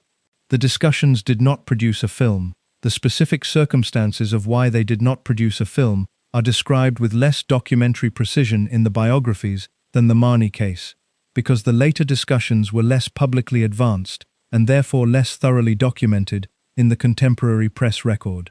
What the biographies describe is consistent with the pattern the Marnie case established, which is that the discussions encountered the same institutional management that the Marnie discussions had encountered, operating through the same combination of Rainier's personal objections and the palace's assessment of Monaco's public opinion about the appropriateness of the princess returning to film. The consistency of the pattern across the 25 years between the marriage and the accident in September 1982 is the pattern's most significant characteristic. The career was not blocked once, in the early years of the marriage when the institutional management of the new princess's professional identity could be explained by the requirements of the transition into the role. The career was blocked across the full duration of the marriage, in every instance where the possibility of its resumption arose, with the consistency of an institutional management decision that had become the operating principle of how Grace's professional life was handled, rather than a case-by-case assessment of each specific opportunity's compatibility with the principality's requirements. The operating principle served Rainier's character traits and the institutional justifications that those traits could deploy through Monaco's public opinion and its expectation of its princess. The deployment was effective in the sense that the career was never resumed. The effectiveness had a cost that the biographies document in the accounts of what Grace's inner life looked like across the years of the career's permanent absence, in the letters and the private communications, and the descriptions provided by the people who were close enough to her to see what the loss produced in the person carrying it. The person carrying it was also carrying the other conditions of the marriage, described in the preceding parts of this account: the isolation, the jealousy, the management of the social life, the pharmaceutical management of the anxiety that the conditions together produced. The career's permanent absence was one condition among several, and the conditions operated together rather than separately in the daily reality of the life they were the conditions of. Together they produced a woman who presented to the world across those years the managed public version of Princess Grace of Monaco, impeccably dressed and impeccably behaved and performing the public role with the sustained professional competence that the acting career had trained her for, in ways that the role could make use of, and who carried privately the weight of what the public version was managing against. The public version served the institutional interests of Monaco and of the Grimaldi family, and of the fairy tale account of the marriage that those institutions had produced and required to be maintained. The weight that the public version managed against was the private account of what the marriage actually contained, communicated in the private channels that the institutional environment had not fully closed. The private account is what the biographies assembled.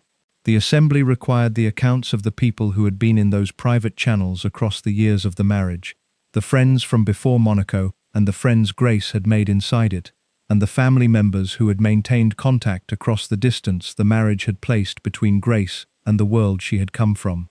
Their accounts are the account of the marriage that the fairy tale was produced to prevent from being told, assembled from the testimony of the people who were close enough to the reality behind the fairy tale to describe it in the specific terms that the distance and the isolation and the blocked career and the management of the domestic environment had produced in the woman they knew. The woman they knew was Grace Kelly before Monaco, held inside the institutional management of the princess she had been required to become and maintaining, across 26 years of that management, enough of the private self that the management had not succeeded in entirely consuming to communicate, in the private channels, what the consumption had cost. The children who grew up inside the marriage's conditions are a specific and important dimension of the account that the following part of this account addresses, because the conditions of the marriage shaped the children in ways that the adults inside it shaped children when the conditions of the marriage were the conditions documented here. The children's lives, documented across the years since the marriage ended and the biographies examined what it had contained, are the specific evidence of what growing up inside those conditions produced in the people who did it. If you're hooked on this story, make sure to subscribe and turn on notifications so you never miss an upload. Your support means everything and helps me bring you more emotional stories like this one. Caroline Louise Marguerite Grimaldi was born on the 23rd of January 1957, 9 months and 4 days after the religious wedding ceremony in the Cathedral of St. Nicholas. Her birth was the birth the marriage had been specifically arranged to produce, the heir to the Grimaldi succession whose existence secured the principality's independence under the treaty provisions that had governed the search for Rainier's wife. She was, from the moment of her birth, a person whose existence served an institutional purpose before it served any personal one, and the institutional purpose shaped the conditions of her upbringing in the specific ways that royal children's upbringings are shaped, when the institution that produced them has claims on them that precede any claims the children might develop about their own lives. Albert Alexandre Louis-Pierre Grimaldi followed in March 1958, 13 months after Caroline. His birth produced the male heir that the dynastic requirements most specifically demanded, the son who would continue the Grimaldi name in the succession's direct line. Stephanie Marie Elisabeth Grimaldi completed the family in February 1965, 8 years after Caroline and 7 after Albert, the youngest child and the one whose relationship with Grace would develop, across the years of her childhood and adolescence, into the closest and most sustained of Grace's parental relationships, in the terms that the biographies consistently describe. 3 children in 8 years, inside a marriage whose conditions the preceding parts of this account have documented. The children grew up inside those conditions.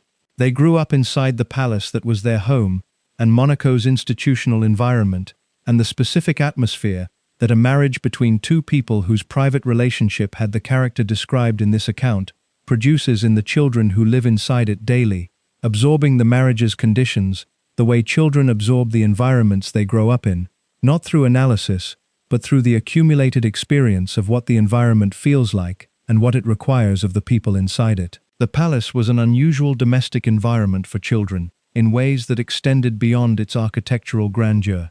It was an institution before it was a home, organized around the requirements of a reigning prince's residence, rather than around the domestic requirements of a family with young children. The staff who managed the palace's operation were there to serve the institutional functions of the palace, rather than the family's personal comfort in any ordinary sense, which meant that the children's domestic environment was an environment managed by people whose primary role was institutional rather than personal in their relationship to the family. Grace's approach to the children's upbringing was, by the accounts of people who observed it across the years of their childhood, the approach of someone who was attempting to provide within the palace's institutional environment the specific quality of engaged personal presence that her own upbringing had not consistently provided and that she believed children needed. John Kelly's approach to his children had been the approach of a competitive and demanding father for whom achievement was the measure of a child's worth, and Grace had grown up inside the specific combination of high standards and conditional affection that approach produces in children who have internalized the standards and spend their adult lives in uncertain relationship with the conditionality. She had internalized the standards, her professional perfectionism, described by every director and producer who worked with her as a quality that distinguished her engagement with her work from the engagement of less committed performers, was the professional expression of the standards her upbringing had produced. The conditionality's effect was more complicated and more private, visible in the specific pattern of her relationships before Monaco, a pattern of attachments to men who were unavailable or unsuitable, or both, that the psychologically inclined biographers examining her life have connected to the specific dynamic of her relationship with her father. Her approach to her own children was shaped by her awareness of the costs the Kelly family's approach had produced, and the awareness produced a parenting style that the people who observed it describe as warmer and more emotionally present than the style she had been raised with. She was there. She paid attention. She communicated with the children in ways that made the communication feel genuine rather than performed. She brought to the maternal relationship the same quality of concentrated focus that she had brought to the acting work, which is a specific quality of attention that the person receiving it registers as being genuinely seen rather than managed.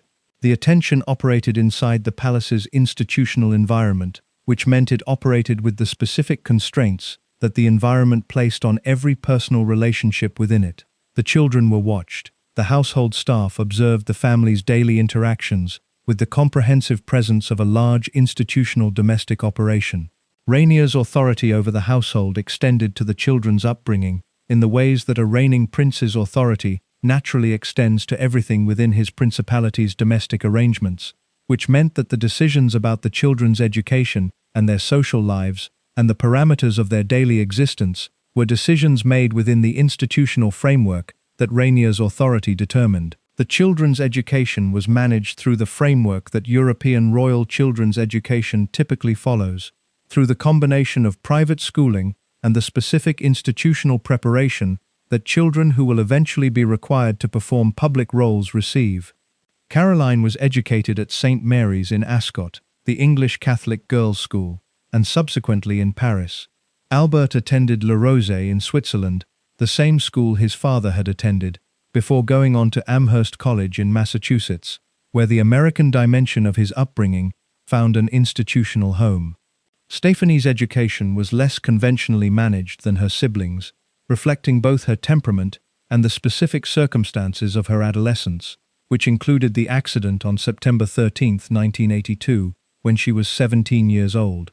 The children's relationship with each other was the relationship of siblings raised inside a specific and unusual domestic environment, who shared the experience of that environment in the ways that siblings share experience, through proximity and the common reference points that the shared environment produces, rather than through any formal commonality of response to those reference points.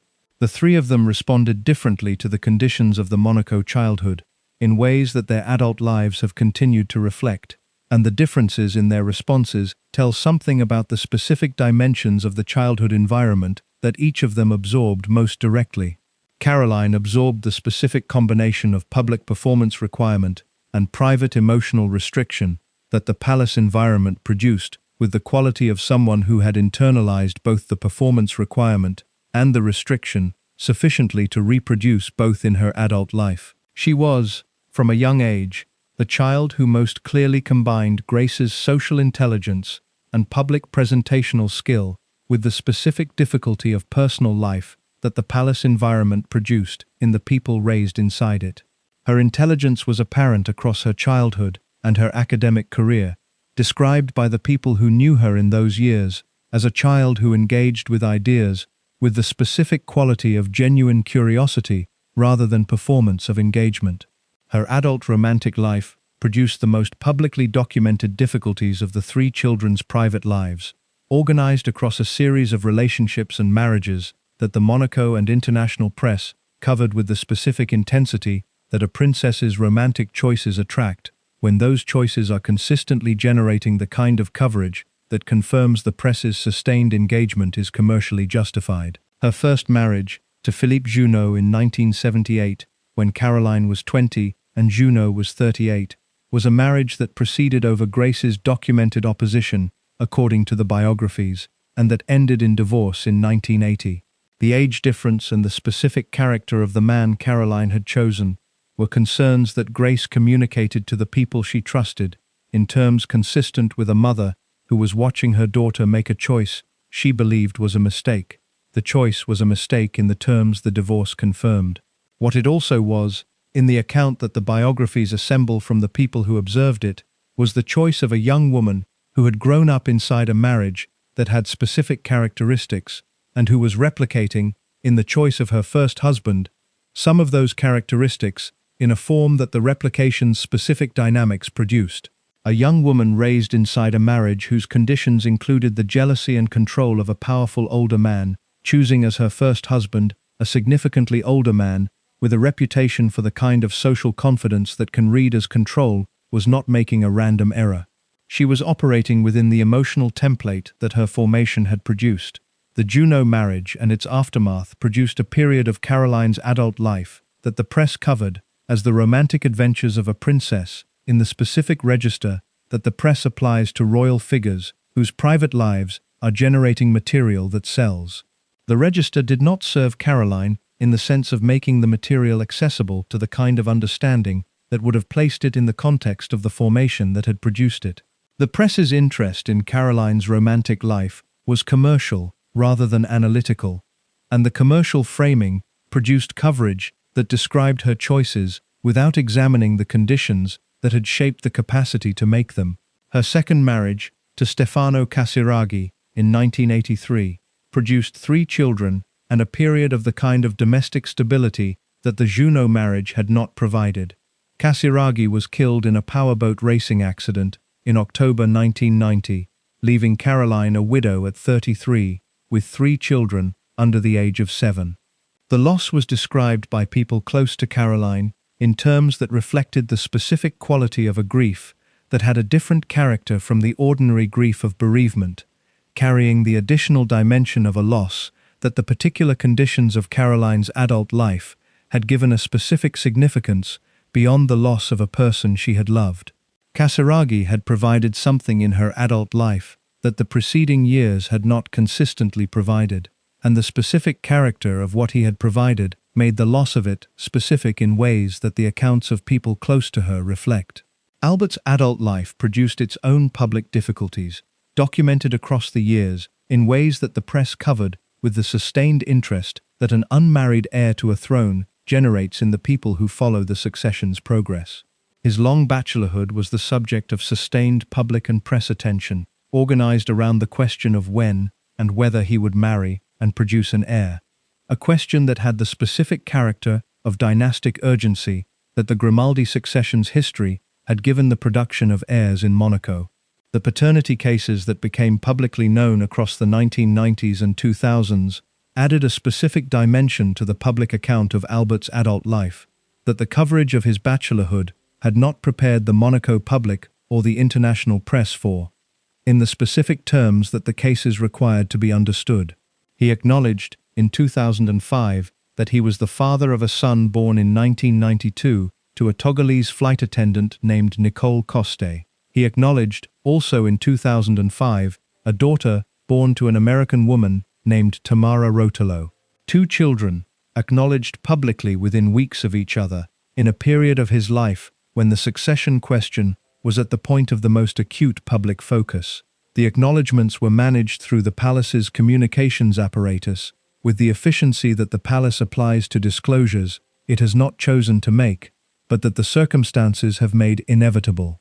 The management of the coverage produced the specific register that the institution deploys for this category of disclosure, which is the Register of Personal Responsibility Acknowledged and Family Matters Addressed Privately, organized around the minimum engagement with the specific details that the acknowledgement required, without producing the extended examination that the details' implications warranted. The implications for the children involved were the implications for children born outside a royal marriage to a man who had not publicly acknowledged them during their early years, and who was acknowledging them in a context organized around the succession's requirements, rather than around the children's own interest in the acknowledgement. The children existed in their own right before the acknowledgement, and continued to exist in their own right after it, and the acknowledgement's terms and timing reflected the institutional management of the succession question rather than the parental relationship's organic development. Albert's eventual marriage to Charlene Whitstock of South Africa took place in July 2011, when Albert was 53 years old. The marriage produced twins, a son Jacques, and a daughter Gabriella, born in December 2014. The succession was secured. The institutional requirement that had organized the Grimaldi marriage to Grace Kelly in 1956 was fulfilled in the generation that the marriage had produced. Stephanie's adult life was the adult life most extensively and most relentlessly covered by the press across the years following Grace's death, in the specific register that the press applies to royal figures whose conduct generates sustained material in the categories the press finds most commercially productive. Her relationships, her marriages, and the specific public character of her adult romantic life were covered with the intensity that a princess who consistently declines to manage her private life in the register of institutional restraint generates in the press ecosystem organized around the coverage of her choices. She married 3 times. Her first husband was Daniel Ducruet, a former Monaco police officer whom she married in 1995 and divorced in 1996, after photographs of Ducruet with another woman were published. Her second marriage, to Jean-Raymond Gottlieb, produced 2 children and lasted from 2003 to 2004. Her relationships outside marriage and the specific pattern of her adult romantic life across the years, from Grace's death in 1982 to the present, have been covered by the press in terms that consistently emphasized the unconventional quality of the choices relative to the institutional expectations of a Monaco princess. The unconventional quality of her choices reflects the specific formation of the person making them, assembled from the conditions of the Monaco childhood, and from the particular event that ended that childhood in the most acute possible way. Stephanie was in the car on September 13, 1982. She was 17 years old. Her mother was driving. The car left the road on the Corniche above Monte Carlo and fell into the ravine below. Grace died the following day. Stephanie survived with injuries that required hospitalization and recovery across the following weeks and months. The experience of surviving that accident, and the specific psychological dimensions of survival when the person who died was the person driving the car you were in, produced in Stephanie a condition that the accounts of people close to her, across the years following the accident, describe in terms consistent with the kind of psychological aftermath that traumatic loss, in specific circumstances, produces in young people who do not receive adequate therapeutic support in the immediate aftermath. The palace's management of the period following Grace's death, and of Stephanie's psychological needs in that period, was the management of the Grimaldi institution, attending to the aftermath of a family catastrophe, in the way that the institution's resources, and its understanding of what those resources were for, made available. The resources were significant in some dimensions and inadequate in others, specifically in the dimension of the psychological support that a 17-year-old who had survived the accident in which her mother died, and who was carrying the specific psychological weight that survival in those circumstances produces, needed, in order to process what had happened, in a way that left the processing's outcome manageable, rather than carried indefinitely in the unprocessed form that unaddressed trauma takes. The adult life that Stephanie subsequently built was the adult life of someone carrying that weight, making choices in the context of that weight, navigating the Monaco institutional environment and the international press coverage and the specific demands of being Prince Rainier's youngest daughter with the resources that her formation had produced. The resources included considerable personal resilience, described by people who know her in terms that are consistent across the independent accounts, in recognizing in her a capacity for recovery from difficult circumstances that is genuine rather than performed. They also included the specific vulnerabilities that the formation had produced, alongside the resilience. The formation had produced 3 children whose adult lives were shaped by the conditions of the marriage that had produced them, and the shaping was not the shaping of damage in any simple sense. Caroline's intelligence and her cultural engagement and the genuine warmth that people who know her describe are real qualities developed inside the formation. Albert's later acknowledgement of his responsibilities and his management of Monaco across the decades of his reign reflect capabilities that the formation also developed alongside its costs. Stephanie's resilience and the specific quality of her human engagement that the people close to her consistently describe are qualities that the formation produced in a person who has been through experiences that required them. The costs and the qualities existed together in each of the 3 children, as they exist together in people formed by complicated conditions rather than simple ones. The complications were the complications of growing up inside a marriage that had the conditions this account has described, inside a palace that was an institution before it was a home, inside a principality whose demands on the family it housed extended into the domestic environment in ways that ordinary families' domestic environments are not penetrated by institutional requirements. Grace's relationship with each child was the most sustained and most personally invested relationship of her Monaco years, by the consistent account of the people who observed it from outside, and by the children's own accounts of what the relationship meant across their childhoods and into their adult lives. She was genuinely present in the relationship in a way that the other conditions of the Monaco years made difficult to maintain without cost, and she maintained it despite the cost, because the relationship was the most direct access to the kind of unmediated human connection that the palace environment consistently worked against. Albert's account of his mother, given in the interviews he has participated in across the years since her death, is the account of a man describing a relationship that was genuinely close and that he experienced as a stable source of warmth and engagement in an environment whose other features were less consistently providing those things. He speaks about Grace in terms that reflect genuine personal grief for a person he knew as a mother rather than only as a public figure, and the terms are specific enough to have the quality of actual memory rather than performed tribute. Caroline's relationship with Grace was the most complex of the 3, in the terms that the biographies describe, and that the specific dynamics of the mother and eldest daughter relationship in the Kelly Grimaldi family produced. Caroline was the child most like Grace in the specific combination of social intelligence and professional capacity and the specific difficulty of personal life that those qualities, operating inside the palace environment, produced.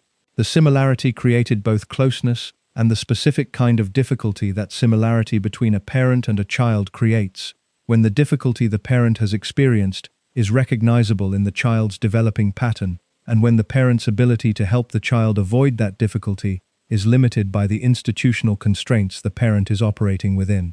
Grace opposed Caroline's marriage to Juno. The opposition was documented in her communications to the people she trusted and in the accounts of family members who were aware of the disagreement. The opposition did not prevent the marriage, because Caroline was an adult with the legal right to make her own choices, and because the opposition, whatever its intensity in private, was not the kind of public confrontation that the institutional environment of Monaco and the Kelly-Grimaldi family's public presentation permitted. The marriage happened. Grace watched it happen with the awareness, documented in the accounts of people close to her in the period, that she was watching something whose direction she recognized. The recognition was the recognition of patterns absorbed through formation. It was not articulated in those terms in the accounts, because the people providing the accounts did not use that vocabulary. It was visible in the specific quality of Grace's concern, as people who observed it described it, which was the concern of someone who recognized in her daughter's choice a dynamic she had experience of, rather than the concern of someone who was simply operating on general parental anxiety about an age difference. The three children were the most personal product of a marriage, whose institutional products have been described across the preceding parts of this account. They were also the people who carried the marriage's conditions forward into their own lives, in the specific ways that the conditions of one generation's formation are carried into the formation of the next. The carrying is not fate in the deterministic sense. Each of the three children made choices across their adult lives that reflected both the formation they had received and the agency they exercised in relation to that formation. The choices produced lives that the formation had shaped but had not determined, lives that contained the echoes of the marriage's conditions, alongside the specific qualities and capabilities that the three individuals brought to their own existence. Those individual qualities and capabilities were real and are documented in the accounts of the people who know them. They exist alongside the formation's effects, rather than instead of them. The two things are both present in the adult lives of the three people who grew up inside the marriage that the fairy tale described and the reality documented. And the two things' simultaneous presence is the evidence of what a formation produces in the people it forms, when the formation has the specific character this account has described. The marriage's most concentrated cost was paid on the 13th of September 1982, when the car driven by Grace Kelly left the road on the Corniche above Monte Carlo. The cost before that day was the cost of 26 years. The cost on that day and after it was the cost that the children carried from the age at which each of them experienced it, and that Stephanie carried in the specific form that the accident's circumstances produced in the person who had been in the car. The road, the car, the circumstances of the accident, and the questions that the official account of what happened that day generated among the people who examined it most carefully belong to the following part of this account. The years between approximately 1978 and 1982 were the years in which the accounts of the people closest to Grace describe the most concentrated evidence of what the preceding 22 years inside the marriage had accumulated in the person carrying them. The accumulation was not a sudden development of the late years. It had been building across the full duration of the Monaco marriage, across the blocked career and the managed social life, and the pharmaceutical management of the anxiety that the conditions together produced. What changed in the late years was the visibility of the accumulation to the people adjacent to it, and the changed visibility reflected a change in Grace herself that the accounts describe in terms consistent enough across the independent sources to have the quality of corroborated observation. She was 50 years old in November 1979. 50 is a specific age in the life of a woman who had been internationally famous for her physical beauty since her mid-20s, who had built a professional identity around the specific qualities of presence and appearance that the film industry requires of its female stars, and who was living inside an institutional environment that had converted her from an actress at the peak of her career into a princess whose public role required the sustained management of her appearance and presentation across every public context the role generated. The management of appearance across a public life organized around appearance, is a specific kind of demand on a person's relationship with themselves. And the relationship Grace maintained with her own appearance across the Monaco years was a relationship described by people who observed it from outside as one that carried costs that the public presentation of the appearance concealed. She was photographed across the Monaco years in the condition that the photographers who covered her official engagements understood to be the condition of Princess Grace of Monaco, which was the condition of someone who had dressed and prepared and positioned herself for the camera with the professional understanding of what the camera required that her acting years had developed. The photographs produced by those occasions show the condition the photographers found. The private photographs from the Monaco years, taken by friends and family, in contexts less managed than the official occasions, show something the official photographs do not consistently show, which is the specific quality of tiredness that the sustained management of a public presentation across decades accumulates in the person performing it. The tiredness is not the ordinary tiredness of a busy person at the end of a demanding day. It is the specific tiredness of someone for whom the management has been the permanent condition rather than the occasional requirement, and whose access to the kind of rest that comes from not being managed has been substantially restricted by the institutional environment of the life they are inside. James Spada's biography describes the late Monaco years through the accounts of people who were in regular contact with Grace in that period in terms that are more specific about her state of mind than the accounts of the earlier periods, for the reason that the people providing the accounts to Spada had had more time with her in those years and had observed changes that the earlier years' accounts do not describe with the same specificity. The changes were changes in the degree of her engagement with the Monaco life, in the quality of her presence at official events and social occasions, and in the specific content of what she communicated to the people she trusted about her experience of the marriage and the principality. Several people who spent time with Grace in the period from approximately 1978 to 1982 describe, in the accounts Spada assembled, a woman who was speaking more directly about the marriage and the Monaco life than she had spoken about them in the earlier years. The directness was not the directness of formal complaint or of an announcement of intention. It was the directness that people who have carried something for a long time sometimes develop as the carrying becomes more difficult to maintain at the distance the earlier management of it had required. She spoke to people she trusted about wanting to leave Monaco. The speaking was documented across multiple independent accounts, which give it the weight of something she was saying regularly enough that the people she said it to retained it with the specificity that they described to Spada. The wanting to leave was not organized, in the accounts, around a specific plan or a specific destination. It was the expression of someone describing a desire that the circumstances of her life had not provided a practical mechanism for realizing, and whose description of the desire reflected the specific quality of the impossible wish that people carry when the thing they want is something the conditions of their life do not make available. Leaving was not practically available to Grace in the ways that the preceding parts of this account have described. The Catholic faith, the institutional position, the fairy tales' public maintenance, the children's lives inside Monaco, Rainier's authority over the principality in which she lived, all of the conditions that had prevented leaving from being a practical option across the preceding years continued to prevent it. What changed in the late years was not the conditions' practical operation. What changed was Grace's relationship to the carrying of those conditions, her capacity for the sustained management of what the conditions required that the earlier years' accounts describe her as maintaining with the professional discipline her acting career had developed. The capacity was not failing in the public dimension of the role.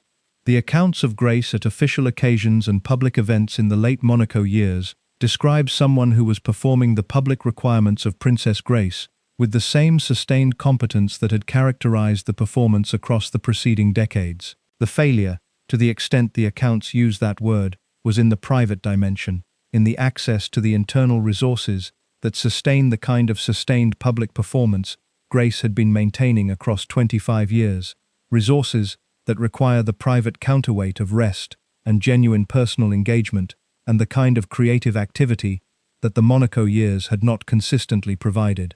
Donald Spoto's biography, published in 2009, draws on sources that included people who had known Grace across the full span of her Monaco years and that provide accounts of the late period in terms consistent with Spada's account, while adding specific observations that the particular access Spoto's sources had produced. The consistent picture across the two biographies, drawn from different sources conducting their research across different periods, is the picture of a woman in the late years of her Monaco life whose private state was increasingly difficult to manage within the institutional framework that had always managed its public expression. The pharmaceutical management of the anxiety and the depression that the conditions had produced was documented in both biographies across the late years in terms that indicate the management's level had increased relative to the earlier periods. The increase was not a sudden development. It was the gradient of a pharmaceutical response to conditions that had not changed, and that the pharmaceutical management was the available instrument for addressing within the institutional framework.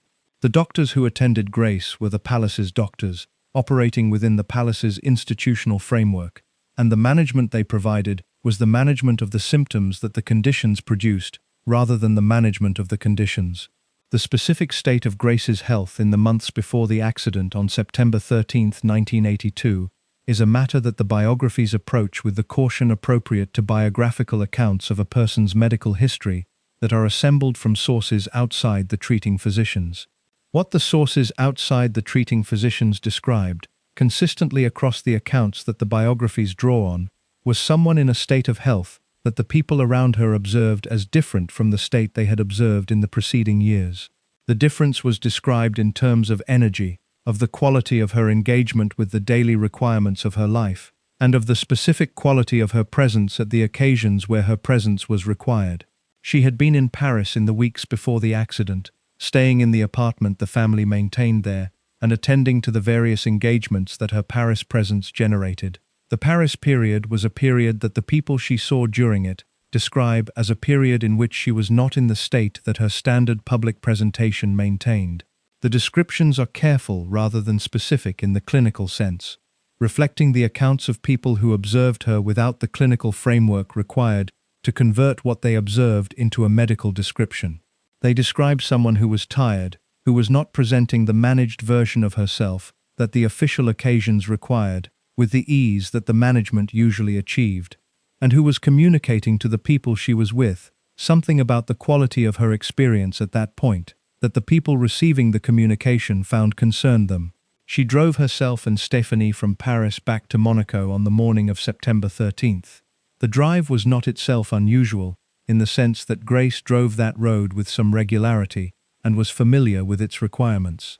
What was noted in the accounts of the period surrounding the accident as potentially significant was the state in which she was driving and the specific decision to drive, rather than to use the available alternative of the night train that she and Stephanie had originally planned to take. The Rover 3500 that Grace was driving entered the series of hairpin bends on the Route de la Tourbie, the mountain road above Monaco, in the mid-morning of September 13th. Stephanie, 17 years old, and in the front passenger seat, was present for what happened on the road. What happened has been described in the official account and in the various subsequent accounts and investigations that the accident generated, and the accounts are consistent in the basic facts of the car's departure from the road and the fall into the ravine below, while disagreeing in specific and important ways about the causes of the departure. The official account, which became the account that the palace's communications apparatus managed as the established version of events, was organized around the conclusion that Grace had suffered a stroke while driving, and that the stroke had caused the loss of vehicle control that produced the accident. The stroke conclusion was supported by the medical examination conducted after the accident and by the palace's communications management of the medical information about Grace's condition, and it became the account that the press covered and that the subsequent official inquiries in Monaco examined. Stephanie's account of what happened in the car has been one of the most consistently sought-after pieces of testimony about the accident, because Stephanie was present and her account of what she experienced before and during the accident would be the most direct available evidence about the conditions inside the car in the moments before it left the road. Her account, across the years since the accident, has been given with a specificity that has varied across the different occasions on which she has spoken about it, and the variation reflects both the genuine difficulty of retrieving and describing memory of a traumatic event, and the specific conditions under which different accounts were given. She has described, across multiple accounts, attempting to reach the wheel as the car was going out of control, an account consistent with the stroke explanation, in the sense that it is consistent with a driver who had become incapacitated and whose incapacitation was visible to the passenger. The description is also consistent with other explanations for the car's loss of control, because a driver experiencing a medical emergency of any kind produces the same observable condition of incapacitation from the passenger's perspective, and the passenger's attempt to reach the wheel would be the same response to that observation, regardless of the specific medical cause of the incapacitation. The biographies examining the accident describe several dimensions of the official account that the available evidence permits to be questioned, without the questioning requiring the conclusion that the official account is deliberately false. The questions are questions about the adequacy of the official account as a full explanation of what happened, rather than about its honesty in the specific factual claims it makes. The stroke explanation for Grace's loss of vehicle control is medically plausible, and the post-accident examination produced findings consistent with it. The questions about the explanation are not questions about its medical plausibility, but about whether the medical condition identified was the complete account of the factors contributing to the accident, or whether other factors were present that the official account did not address.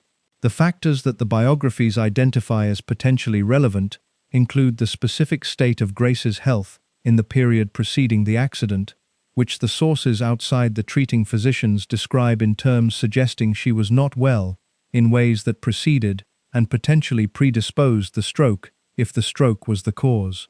They include the pharmaceutical history of her management of the anxiety and depression that the preceding years had produced, and the specific question of what medications she was taking and what their effects on her driving capacity may have been, in combination with any underlying medical condition. They include the specific question of why the decision to drive was made on that particular morning, rather than taking the planned night train. The Monaco authorities' investigation of the accident was the investigation of the principality's own legal processes, which were the legal processes of a small state in which the ruling prince's institutional position and the institutional management apparatus of that position had the specific relationship to the investigation's conduct and outcomes that institutions have to investigations of events involving the institution's principals when the investigation is conducted within the institution's own legal framework, rather than by an external independent body. The investigation's conclusions supported the official account.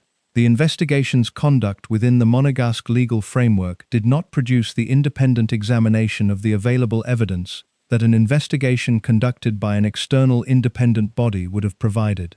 The biographers who examined the accident's circumstances described the investigation in terms that reflect an awareness of the limitations that the investigative framework's institutional location imposed on what the investigation could produce, not in the sense of alleging deliberate suppression, but in the sense of describing the structural limits of an investigation that was not designed to examine the institutional management of the event it was examining.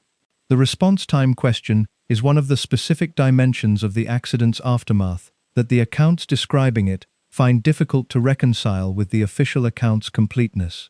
The car fell into the ravine below the road in the late morning of September 13th. Grace was taken from the car and transported to hospital. The specific sequence of events between the car's departure from the road and the arrival of medical assistance, and the timing of that sequence, was described in accounts from the period in ways that raised questions about whether the response had been as rapid as the circumstances required, questions that the official account's management of the information about the accident's timeline did not fully address. Grace was transferred from the Princess Grace Hospital in Monaco to the hospital whose resources were better equipped for the treatment of the injuries and the medical condition she presented with, and the treatment she received across the hours following the accident did not stabilize her condition in the way that the treating physicians had hoped. She died on September 14, 1982, at 11:55 in the morning, 35 hours after the accident. She was 52 years old. Rainier's response to Grace's death, described by the people who were with him in the immediate aftermath, was the response of a man in acute personal grief, and the accounts of that grief are consistent enough across the independent sources to have the quality of genuine observation rather than institutional management of the posthumous narrative. He was described as devastated in the specific terms that the accounts of people who observed his private state in those hours produce, terms that reflect a grief organized around personal loss rather than institutional management of a public event. The grief was genuine. It existed alongside the 26 years of the marriage's conditions that the preceding parts of this account have described, and the coexistence of genuine grief with the conduct that those conditions reflected is the specific complexity of a man whose affection for Grace was real and whose management of her life had produced the conditions that the accounts of people closest to her document across those 26 years. The two things are simultaneously present in the record, and the simultaneous presence is the evidence that the marriage's private reality was more complex than either the fairy tale account or the darkest available counter-narrative allows. The public announcement of Grace's death produced the global response that the public identity she had carried since 1952 generated.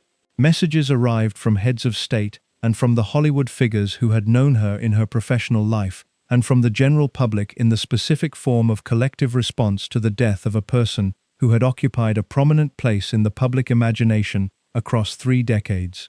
The response was organized around the fairy tale's version of Grace, around Princess Grace of Monaco, who had been Grace Kelly, the actress, before that, and the response's character reflected the public version's dominance across the years. The palace and its communications apparatus had worked to maintain it.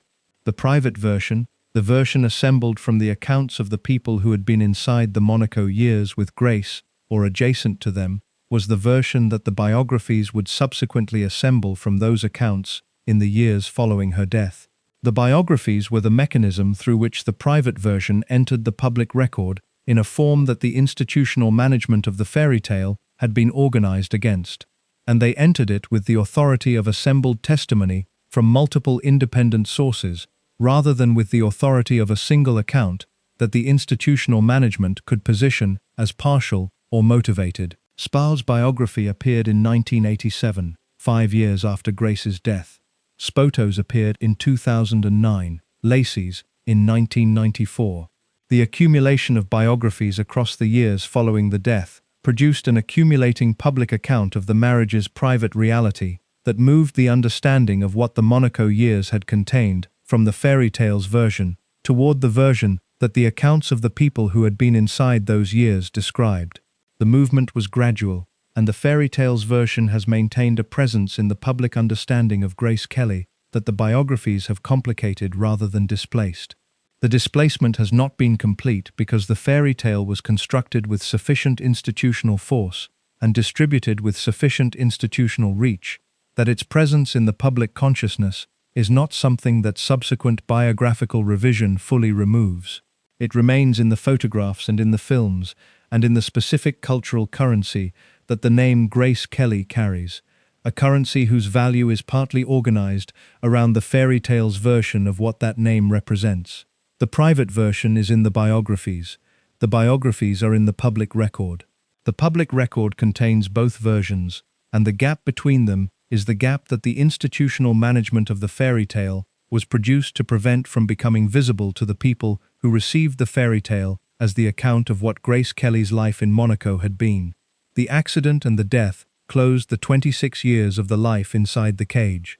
What the accident's circumstances tell about those 26 years, in the questions the official accounts examination generates, and in the specific context of Grace's state, in the period leading up to the morning of September 13th, belongs to the account of the last years, rather than to any conclusion about the accident's causes that the available evidence does not support. The available evidence supports the conclusion that Grace Kelly died in an accident on a mountain road above Monaco on September 13th and 14th, 1982, in circumstances that the official investigation attributed to a stroke affecting her while she was driving.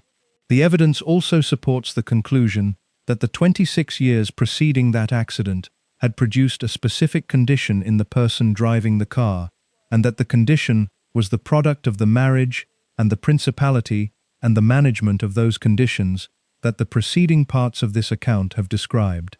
The conditions' relationship to the accident's causes is the question that the official account manages as resolved, and that the biographies examining the marriage's conditions describe as a question whose full answer the official account does not provide. The full answer is not in the public record in the form that would resolve the question. What is in the public record is the context, the 26 years of the marriage's private reality, assembled from the accounts of the people closest to it, and the question of what that context meant for the state of the person in the car on September 13, 1982. The context is what this account has been assembling across its preceding parts. The question is the question the context generates when the fairy tale's version is placed beside the account that the people inside the marriage's private reality provided to the biographers who examined what the fairy tale had been managing against. Stephanie was 17 years old when she survived the accident that killed her mother. She was in the car. She was the closest witness to what happened on the mountain road. Her account of those moments is the most primary source available for the specific questions the accident generates, and her account is the account of someone who has carried the weight of those moments across the more than 40 years since the 13th of September, 1982. The weight and what the carrying of it produced in the person bearing it belonged to both this part of the account and the preceding part, which described the adult lives the three children built from the formation the marriage had given them. What belongs specifically to this part is the observation that the weight Stephanie has been carrying is not only the weight of losing her mother, it is the weight of losing her mother in the specific circumstances of the accident, of being present in the car, of having been the person closest to Grace in the final minutes of Grace's life. That specific weight has a character distinct from the character of ordinary bereavement, and the accounts of people close to Stephanie across the years following the accident describe the carrying of it in terms consistent with the accounts of people carrying weight of that specific character. It is present in her adult life alongside the resilience and the qualities the preceding part described, as the conditions of a person's formation are always present alongside the qualities those conditions also produce. The fairy tale ended on the mountain road above Monte Carlo. The private version of what the fairy tale had been managing ended there too, in the sense that the person who had lived inside that version and had communicated it to the people she trusted was gone, and the communication would subsequently depend on what those people could remember and reconstruct of what she had told them. What they remembered and reconstructed is the account that the biographies assembled. It is the account that this account has drawn on across the preceding parts, and the account that the closing part of this account places in the context of what the fairy tale was and what it served. The fairy tale served specific interests. Those interests are the subject that the final part of this account addresses, through the examination of what the fairy tale was produced by and what maintaining it required across the 26 years of the marriage's duration and the years following Grace's death, when the biographies began to describe what the fairy tale had been produced to prevent from being seen. The fairy tale of Grace Kelly and Prince Rainier was not produced by accident or by the natural operation of public interest in a romantic story. It was produced by specific institutions with specific interests in its production, deployed through specific mechanisms at specific moments, and maintained across the years of the marriage's duration through the continued operation of those mechanisms in the directions that the institution's interests required. Understanding what the fairy tale was requires understanding what it was produced by and what maintaining it required, because the production and the maintenance together tell the story of what the fairy tale was for, which is a different story from the story the fairy tale itself tells. The primary institutions that produced the fairy tale were three. Monaco, whose interest in the narrative of a romantic royal marriage to a globally famous American actress was the interest of a small principality whose economy and international profile were substantially organized around the kind of publicity that a match of that visibility generated. MGM, whose interest in the narrative was the commercial interest of a studio that had converted a contractual management challenge into a publicity asset, and that needed the departure of its most valuable female star to read as a romantic triumph rather than as a negotiated settlement of competing institutional interests. The American and international press, whose interest in the narrative was the commercial interest of publications that had identified in the story of Grace Kelly's marriage the kind of sustained reader engagement that romantic narratives involving beautiful and famous people generate across multiple years of continued development. The three institutions' interests were not identical. They overlapped at the specific point where all three required the same narrative, which was the narrative of a romantic love story that had produced a genuine fairy tale outcome, the actress who had found something more real and more important than Hollywood, the prince who had found the woman capable of fulfilling both the dynastic requirement and the personal desire, the marriage that was exactly what it appeared to be in the photographs, and the filmed coverage and the press accounts that the wedding generated. The overlap of institutional interests in that specific narrative is what produced it as the dominant public account of the marriage, and the production was accomplished with the efficiency that the convergence of multiple powerful institutions' resources in a single direction produces when the direction is clear and the institutions have the means to pursue it. MGM's contribution to the production was the professional apparatus of a major Hollywood studio applied to the management of a real-life event. The studio sent its publicists. It managed the press access to the wedding in ways that ensured the coverage produced the images and the narrative the studio's interest required. It paid for the dress, in the specific act of institutional investment that converted a personal event into a studio production without the production credit. The coverage that the MGM apparatus helped generate for the wedding reached 30 million people in the filmed version alone, producing at a scale of distribution that no individual journalism operation could have achieved the specific narrative that all three institutions needed the wedding to establish. Monaco's contribution was the institutional authority of a principality's official communications, which gave the narrative the weight of sovereign endorsement, and which managed the Monegasque press and the accessible dimensions of the palace's internal life in the direction that the official narrative required.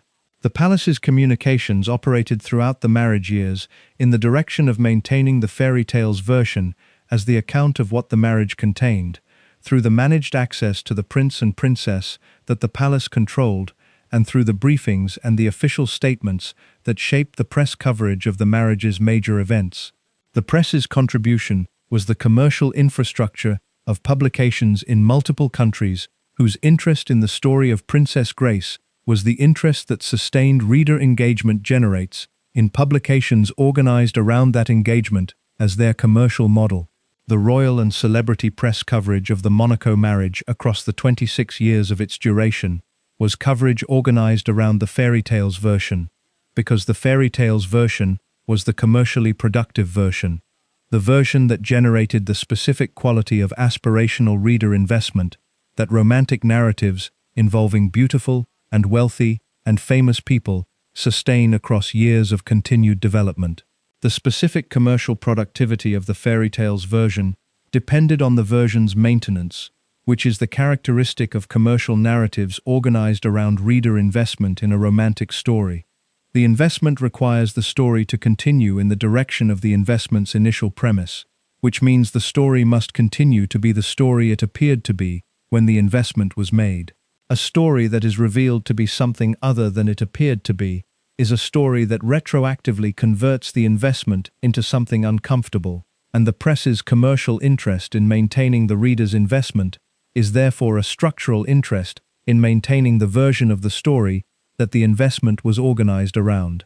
The structural interest produced, across the 26 years of the marriage, a press coverage of Princess Grace organized around the fairy tale's maintenance, rather than around the examination of what the marriage actually contained.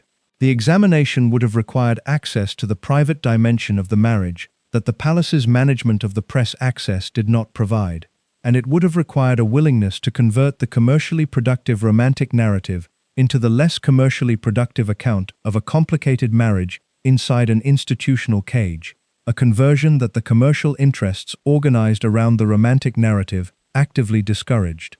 The active discouragement was not, in most individual cases, the explicit instruction of an institution telling a publication what not to print.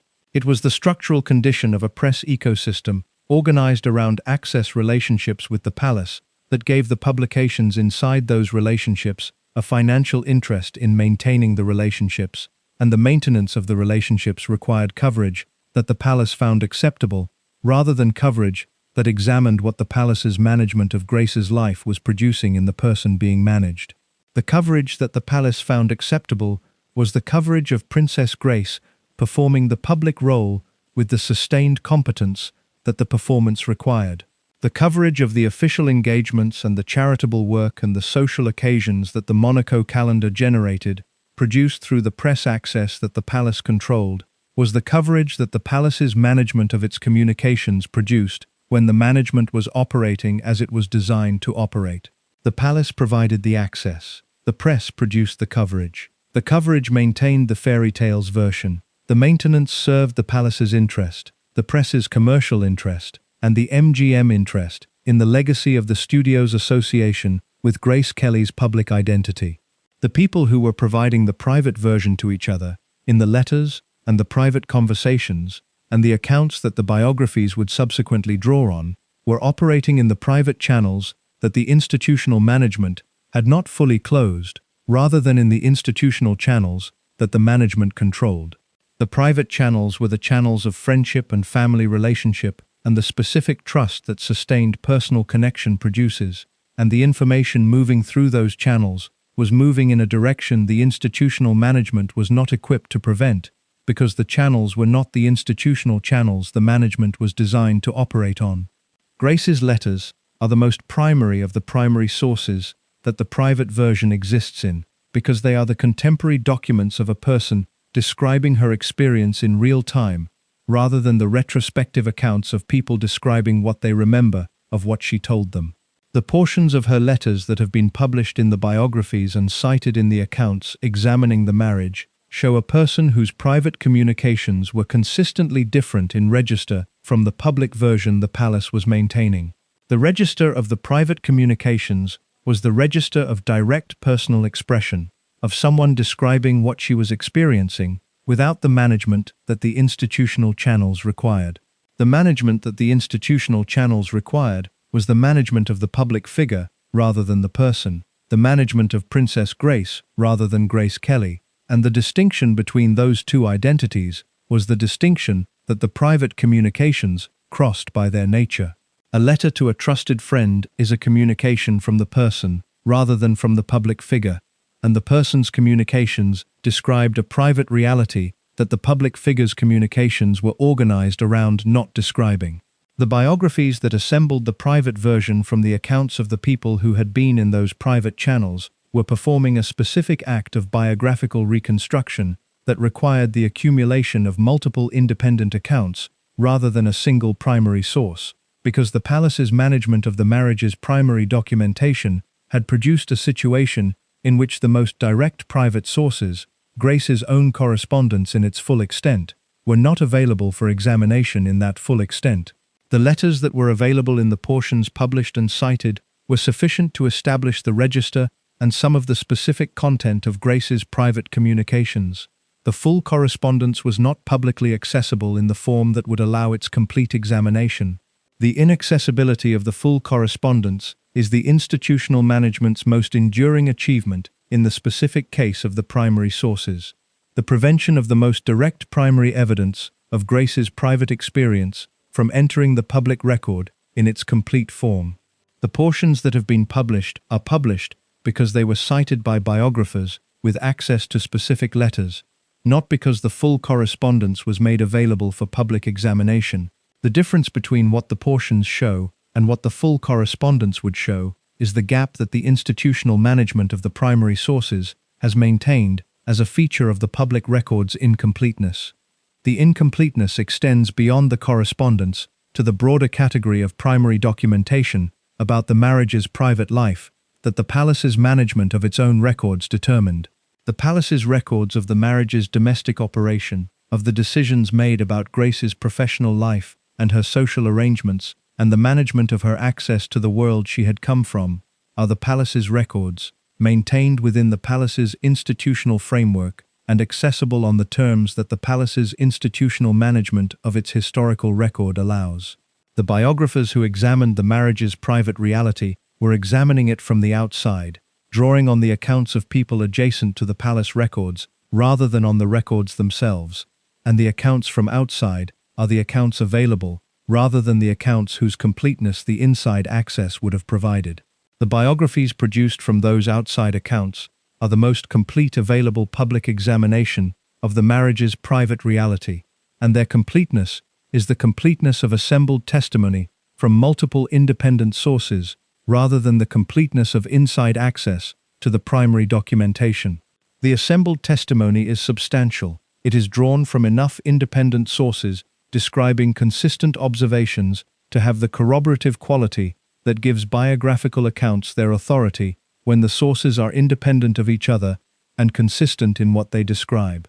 The consistency across the independent sources is the evidence that what the biographies describe was a consistent feature of the marriage's private reality, rather than the subjective impression of individual witnesses whose individual relationships with the subject might have produced subjective distortions. Multiple independent people who were adjacent to the marriage from different positions and across different periods, describing consistent observations about the same features of the marriage's private life, is the standard form of biographical evidence for the features being described, and the consistency across the Spada and Spoto and Lacey accounts, drawn from different sources researched across different periods, produces the corroborative structure that the biographical evidence for the private version has. The public version, the fairy tale, has a different evidentiary basis. Its evidentiary basis is the institutional record of the marriage's official events and the press coverage of those events, produced through the managed access and the briefing network and the commercial interests that the preceding sections of this account have described. The institutional record is extensive. The press coverage across 26 years of a marriage that was one of the most publicly covered of its era is an enormous body of material organized around the fairy tale's version of what the marriage was. The body of material is the evidence for the public version in the same sense that the assembled testimony is the evidence for the private version, and the two bodies of evidence exist in the public record simultaneously, each supporting the version it was produced in support of. The simultaneous existence of the two bodies of evidence is the condition the public record is in, and it is the condition that any examination of Grace Kelly's marriage encounters when the examination is organized around what actually happened, rather than around which version the examiner prefers to be true.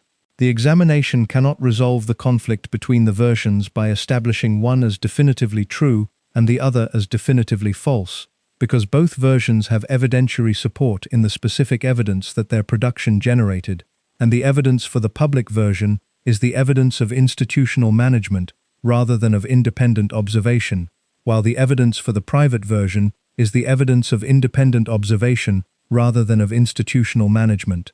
The distinction between institutional management and independent observation is the distinction that determines how each body of evidence should be weighted in an examination organized around what the marriage actually contained. Institutional management produces evidence of what the institution wanted to be understood about the marriage. Independent observation produces evidence of what the observers saw. The institutional management's evidence tells what the institutional interests required the marriage to appear to be. The independent observation's evidence tells what the observers found when they were adjacent to what the management was managing against. The fairy tale is the institutional management's evidence. The private version is the independent observation's evidence.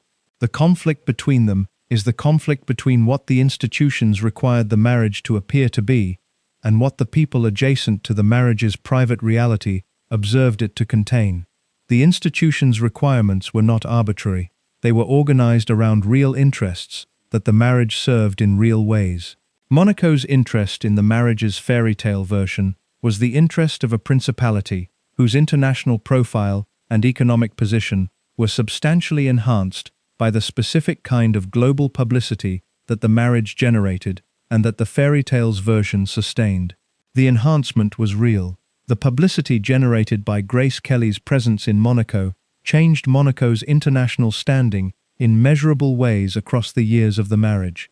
The cultural events and the charitable work and the social occasions that Grace's identity as Princess Grace made possible in Monaco contributed to a Monaco that was different from the Monaco that had existed before April 1956, in ways that served the principality's long-term development.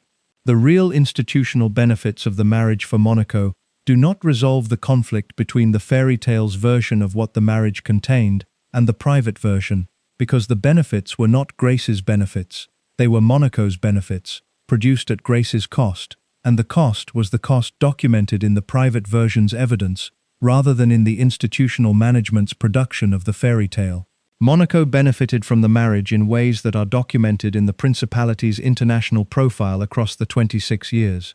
Grace experienced the marriage in ways that are documented in the private version's evidence. The two facts are simultaneously present in the public record, and neither resolves the other. MGM's interest in the fairy tale's maintenance was the interest of a studio in the legacy of its most significant female star of the 1950s. The studio's commercial relationship with Grace Kelly's image extended beyond her active career into the posthumous management of that image as a cultural and commercial asset. The fairy tale's version of her life was the version that served the image's management as an asset, because the fairy tale's version of Grace Kelly's life was the version in which the actress's departure from Hollywood was a romantic triumph rather than a managed institutional settlement, and the romantic triumph version served the image's commercial deployment in ways that the managed settlement version would not have served. The commercial deployment of Grace Kelly's image across the decades since her death has been organized around the fairy tale's version. The use of her name and likeness in commercial contexts has drawn on the specific cultural currency of the Princess Grace identity, rather than on the specific cultural currency of the woman whose private experience the biographies document, because the Princess Grace identity is the identity the fairy tale produced, and that the commercial deployment finds commercially productive, while the identity of the woman inside the cage is an identity that the commercial deployment of an aspirational luxury brand cannot accommodate in the specific terms the private version would require.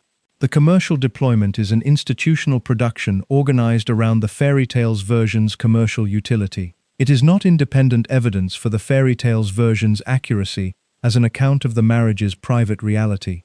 It is evidence of the institutional interests organized around the fairy tale's maintenance, operating in the commercial dimension of the image's posthumous management, rather than in the press coverage of the marriage's public events, but serving the same direction of interest that the press coverage served during the marriage's duration. The direction of interest is the direction away from the private version and toward the fairy tale's version, maintained by the institutional management's tools operating in the available channels across the period, from the marriage's beginning in April 1956 to the present. The tools have changed across the decades. The institutional access management of the press is a different tool from the commercial deployment of the posthumous image, and both are different from the review process that shapes the biographies that examine the marriage's private reality. But the direction they serve is consistent, organized around the institutional interest in the fairy tale's version remaining the dominant public understanding of what Grace Kelly's life in Monaco was. The dominant public understanding has not been fully displaced by the private version's entry into the public record through the biographies.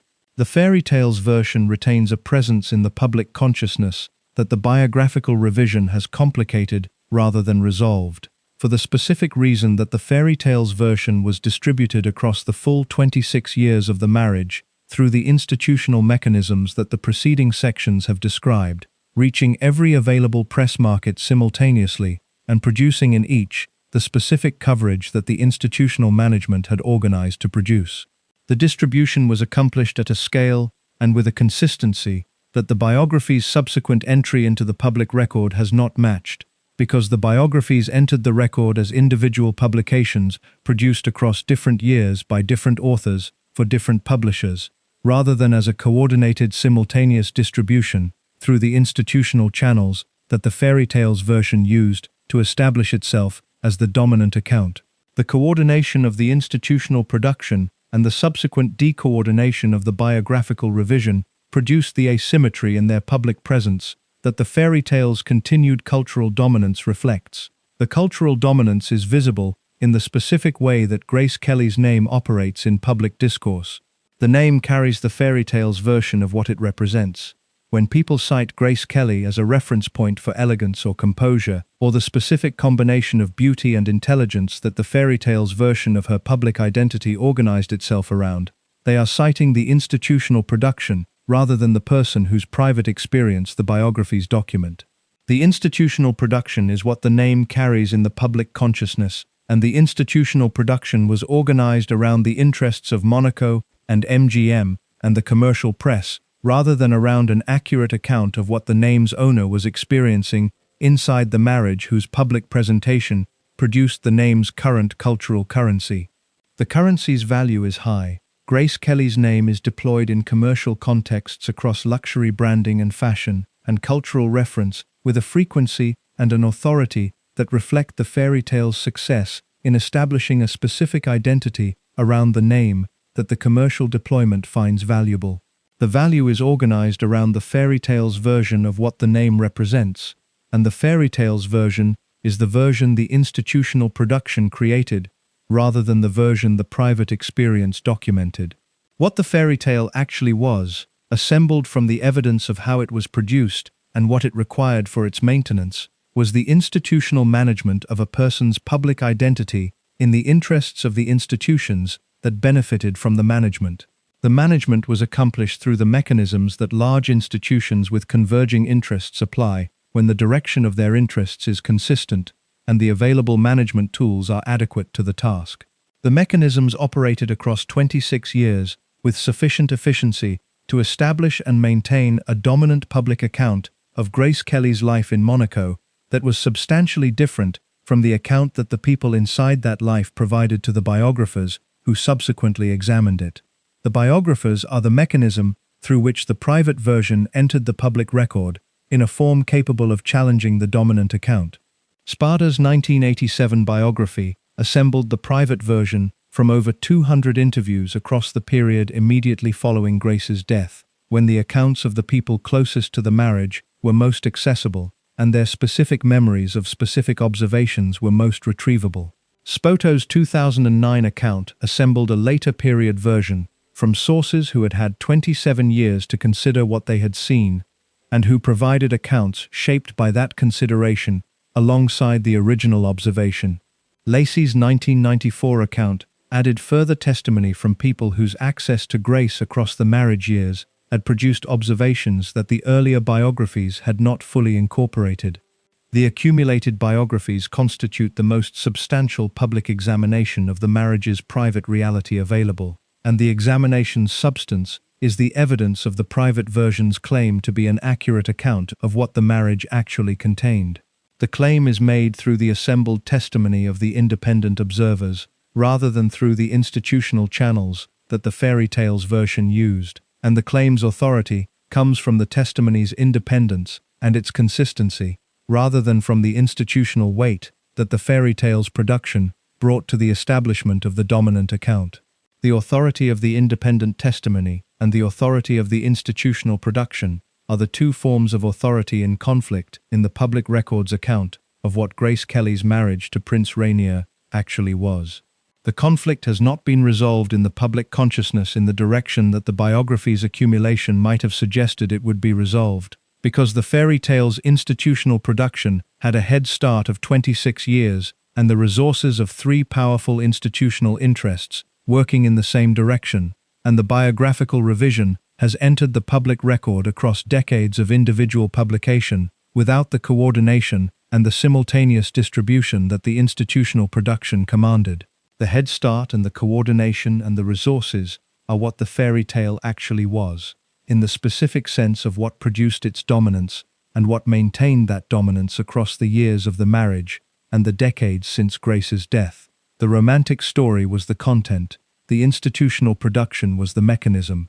The mechanism's operation produced the dominance, and the dominance has outlasted the mechanism's most active period, which was the period of the marriage's duration, because cultural narratives produced with institutional force at sufficient scale establish themselves in the public consciousness with a persistence that subsequent revision faces significant difficulty dislodging. Grace Kelly's life in Monaco is known through the fairy tale because the fairy tale was produced with the force and the resources and the coordinated institutional interest that dominant public narratives require for their establishment. The private version is in the public record because the biographers assembled it from the testimony of the people who were inside the marriage's private reality and who described what they found there. The two accounts are both in the record, serving different versions of what the marriage was, produced by different processes in the service of different interests. The interests the fairy tale served were Monaco's and MGM's, and the commercial press's interests in the specific version of Grace Kelly's life that those institutions found useful. The interests the private version serves are the interests of accuracy, of the account that reflects what the people inside the marriage's private reality observed, rather than what the institutions that managed the marriage's public presentation needed the account to be. The person the interests were organized around did not choose the fairy tale's version of her own life. She described, in the private channels that the institutional management had not fully closed, a version of her experience that the fairy tale was produced to prevent from being the dominant account. The prevention was substantially successful. The description survived in the biographies. The two things are both permanently present in the record of what Grace Kelly's life in Monaco actually was. The record is what remains when the institutions that produced the fairy tale have managed the version they needed to manage, and the biographers have assembled the version the institutions were managing against.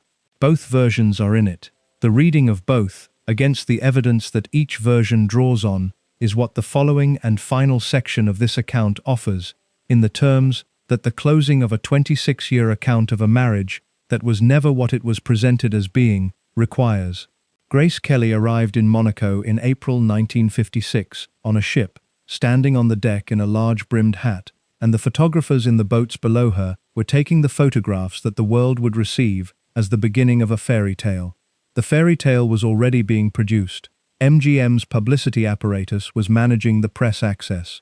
The palace's communications staff were managing the narrative's direction. The commercial press was managing its coverage in the specific terms that the access relationships with the palace required. All three were working simultaneously in the same direction, and the direction was the direction of the fairy tale's version of what Grace Kelly's arrival in Monaco represented.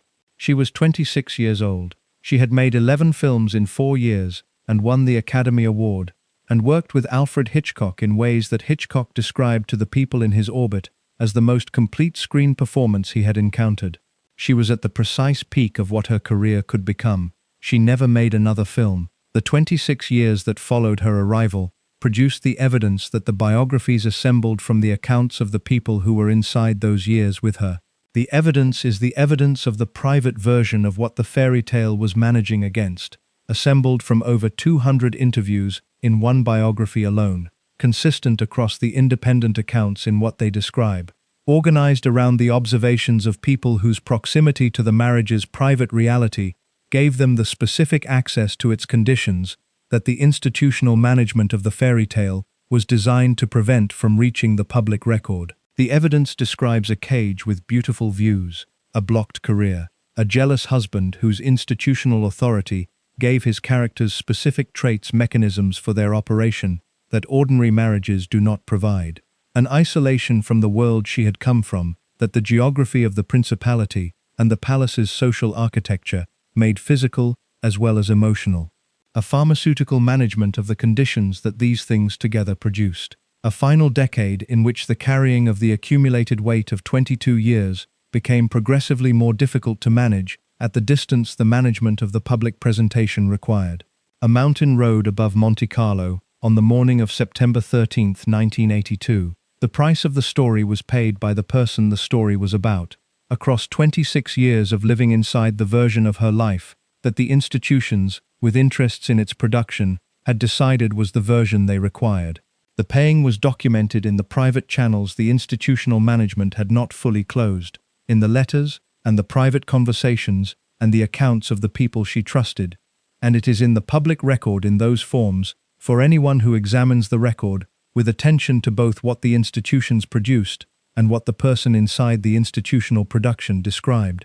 The fairy tale is in the record. The price is in the record beside it. The price was Grace Kelly's. The fairy tale belonged to everyone else. Thank you so much for watching until the end. If you loved this story, check out the other videos on your screen now. I think you'll really enjoy them. And don't forget to subscribe if you haven't already. See you in the next story.